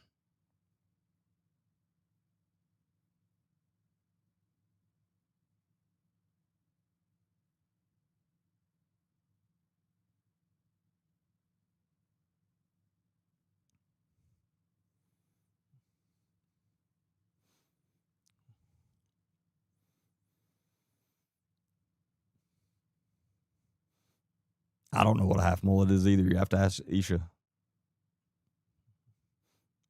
I mean, I don't have a mullet at all. I have, my hair's it's kind of long and like sticks out the back, but it's all over. It's not just the back.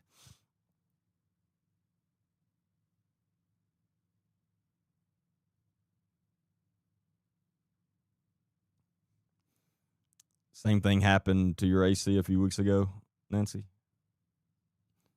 Oh yeah, that's nice to have a family member. It does it.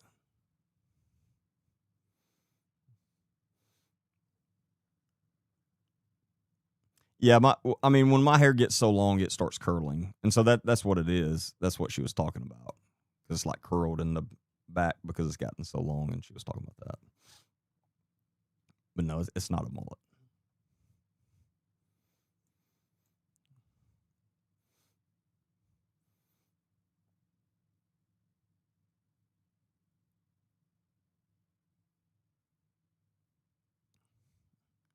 Stencil Derek. Oh yeah, Melissa was making fun of me because I was out there making my sign and I had stencils because first off, I'm the least creative person ever, and I'm the least artistic person ever. And so yeah, I brought stencils to make the letters on my sign, and they were making fun of me of that.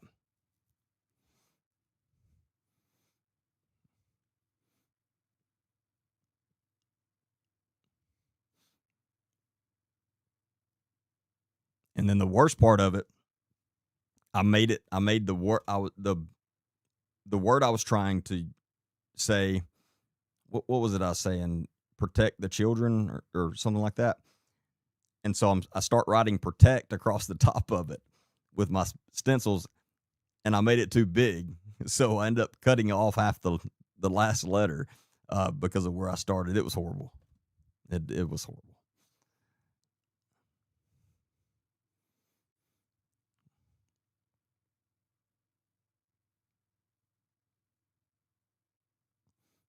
You don't think Monica Sweeney's on here, but she really did have some great dill pickles.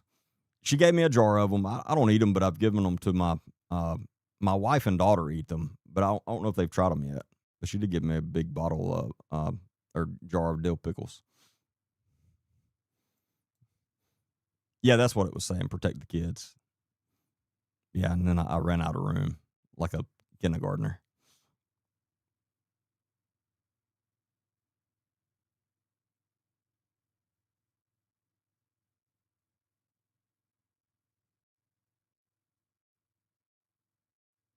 Does the carpet match the grapes?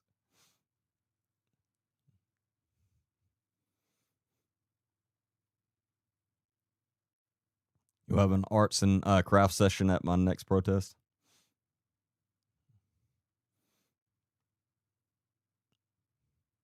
Now I brought all the supplies, hoping somebody would make a sign for them, but no, I had to make my own.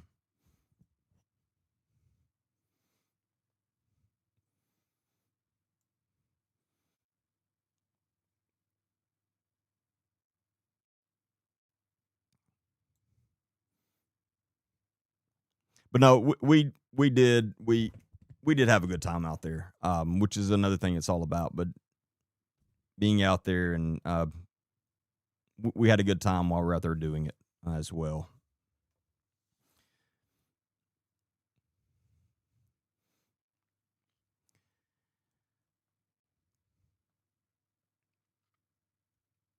All right, we're about 3.5 hours. So I'm going to go ahead and run for the night.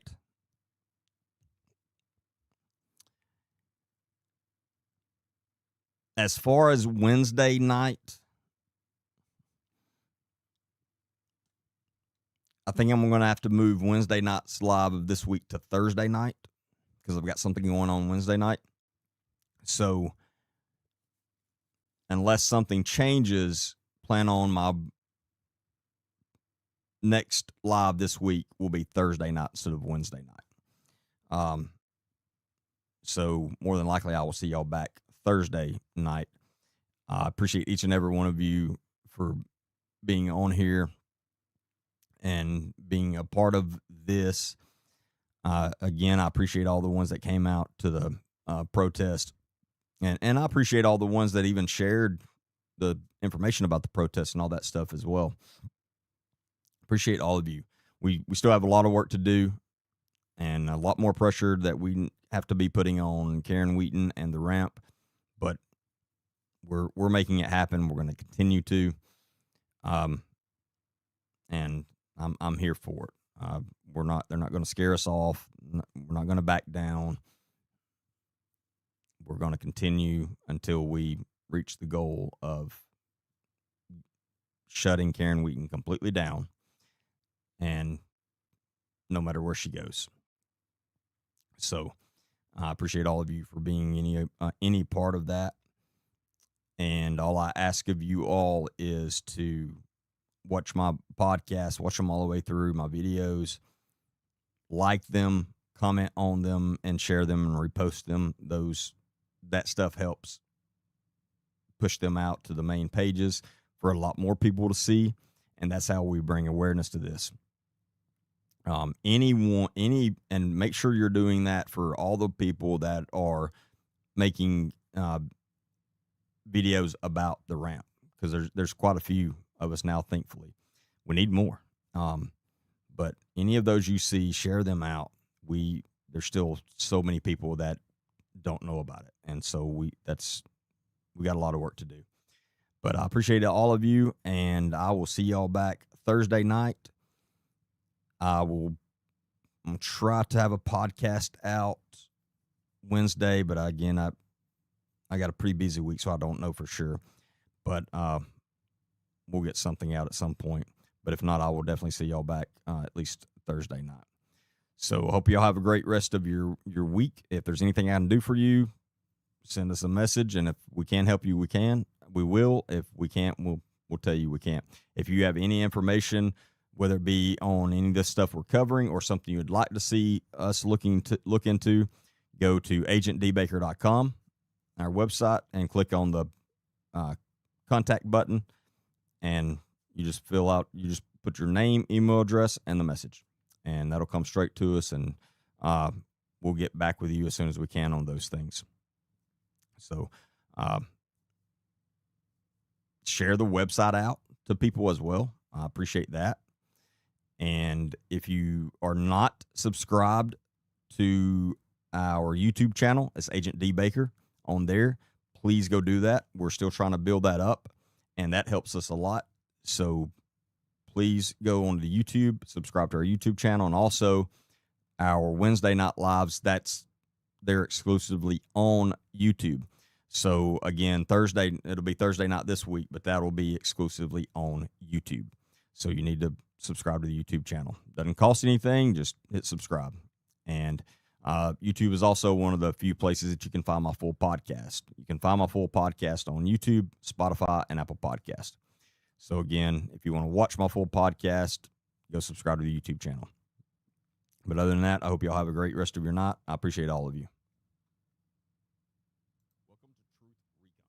I'm Agent D Baker, former narcotics detective, SWAT team member, and U.S. Navy combat veteran. With years of real-world experience in high-stakes environments, I've seen firsthand the dangers that lurk both in our communities and now increasingly online. Before this show begins, understand this. What you are about to hear may be disturbing to some audiences.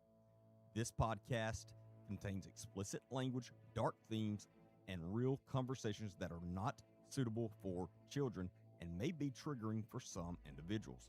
If you choose to continue, do so knowing this content is intended for mature audiences only. Discretion is advised.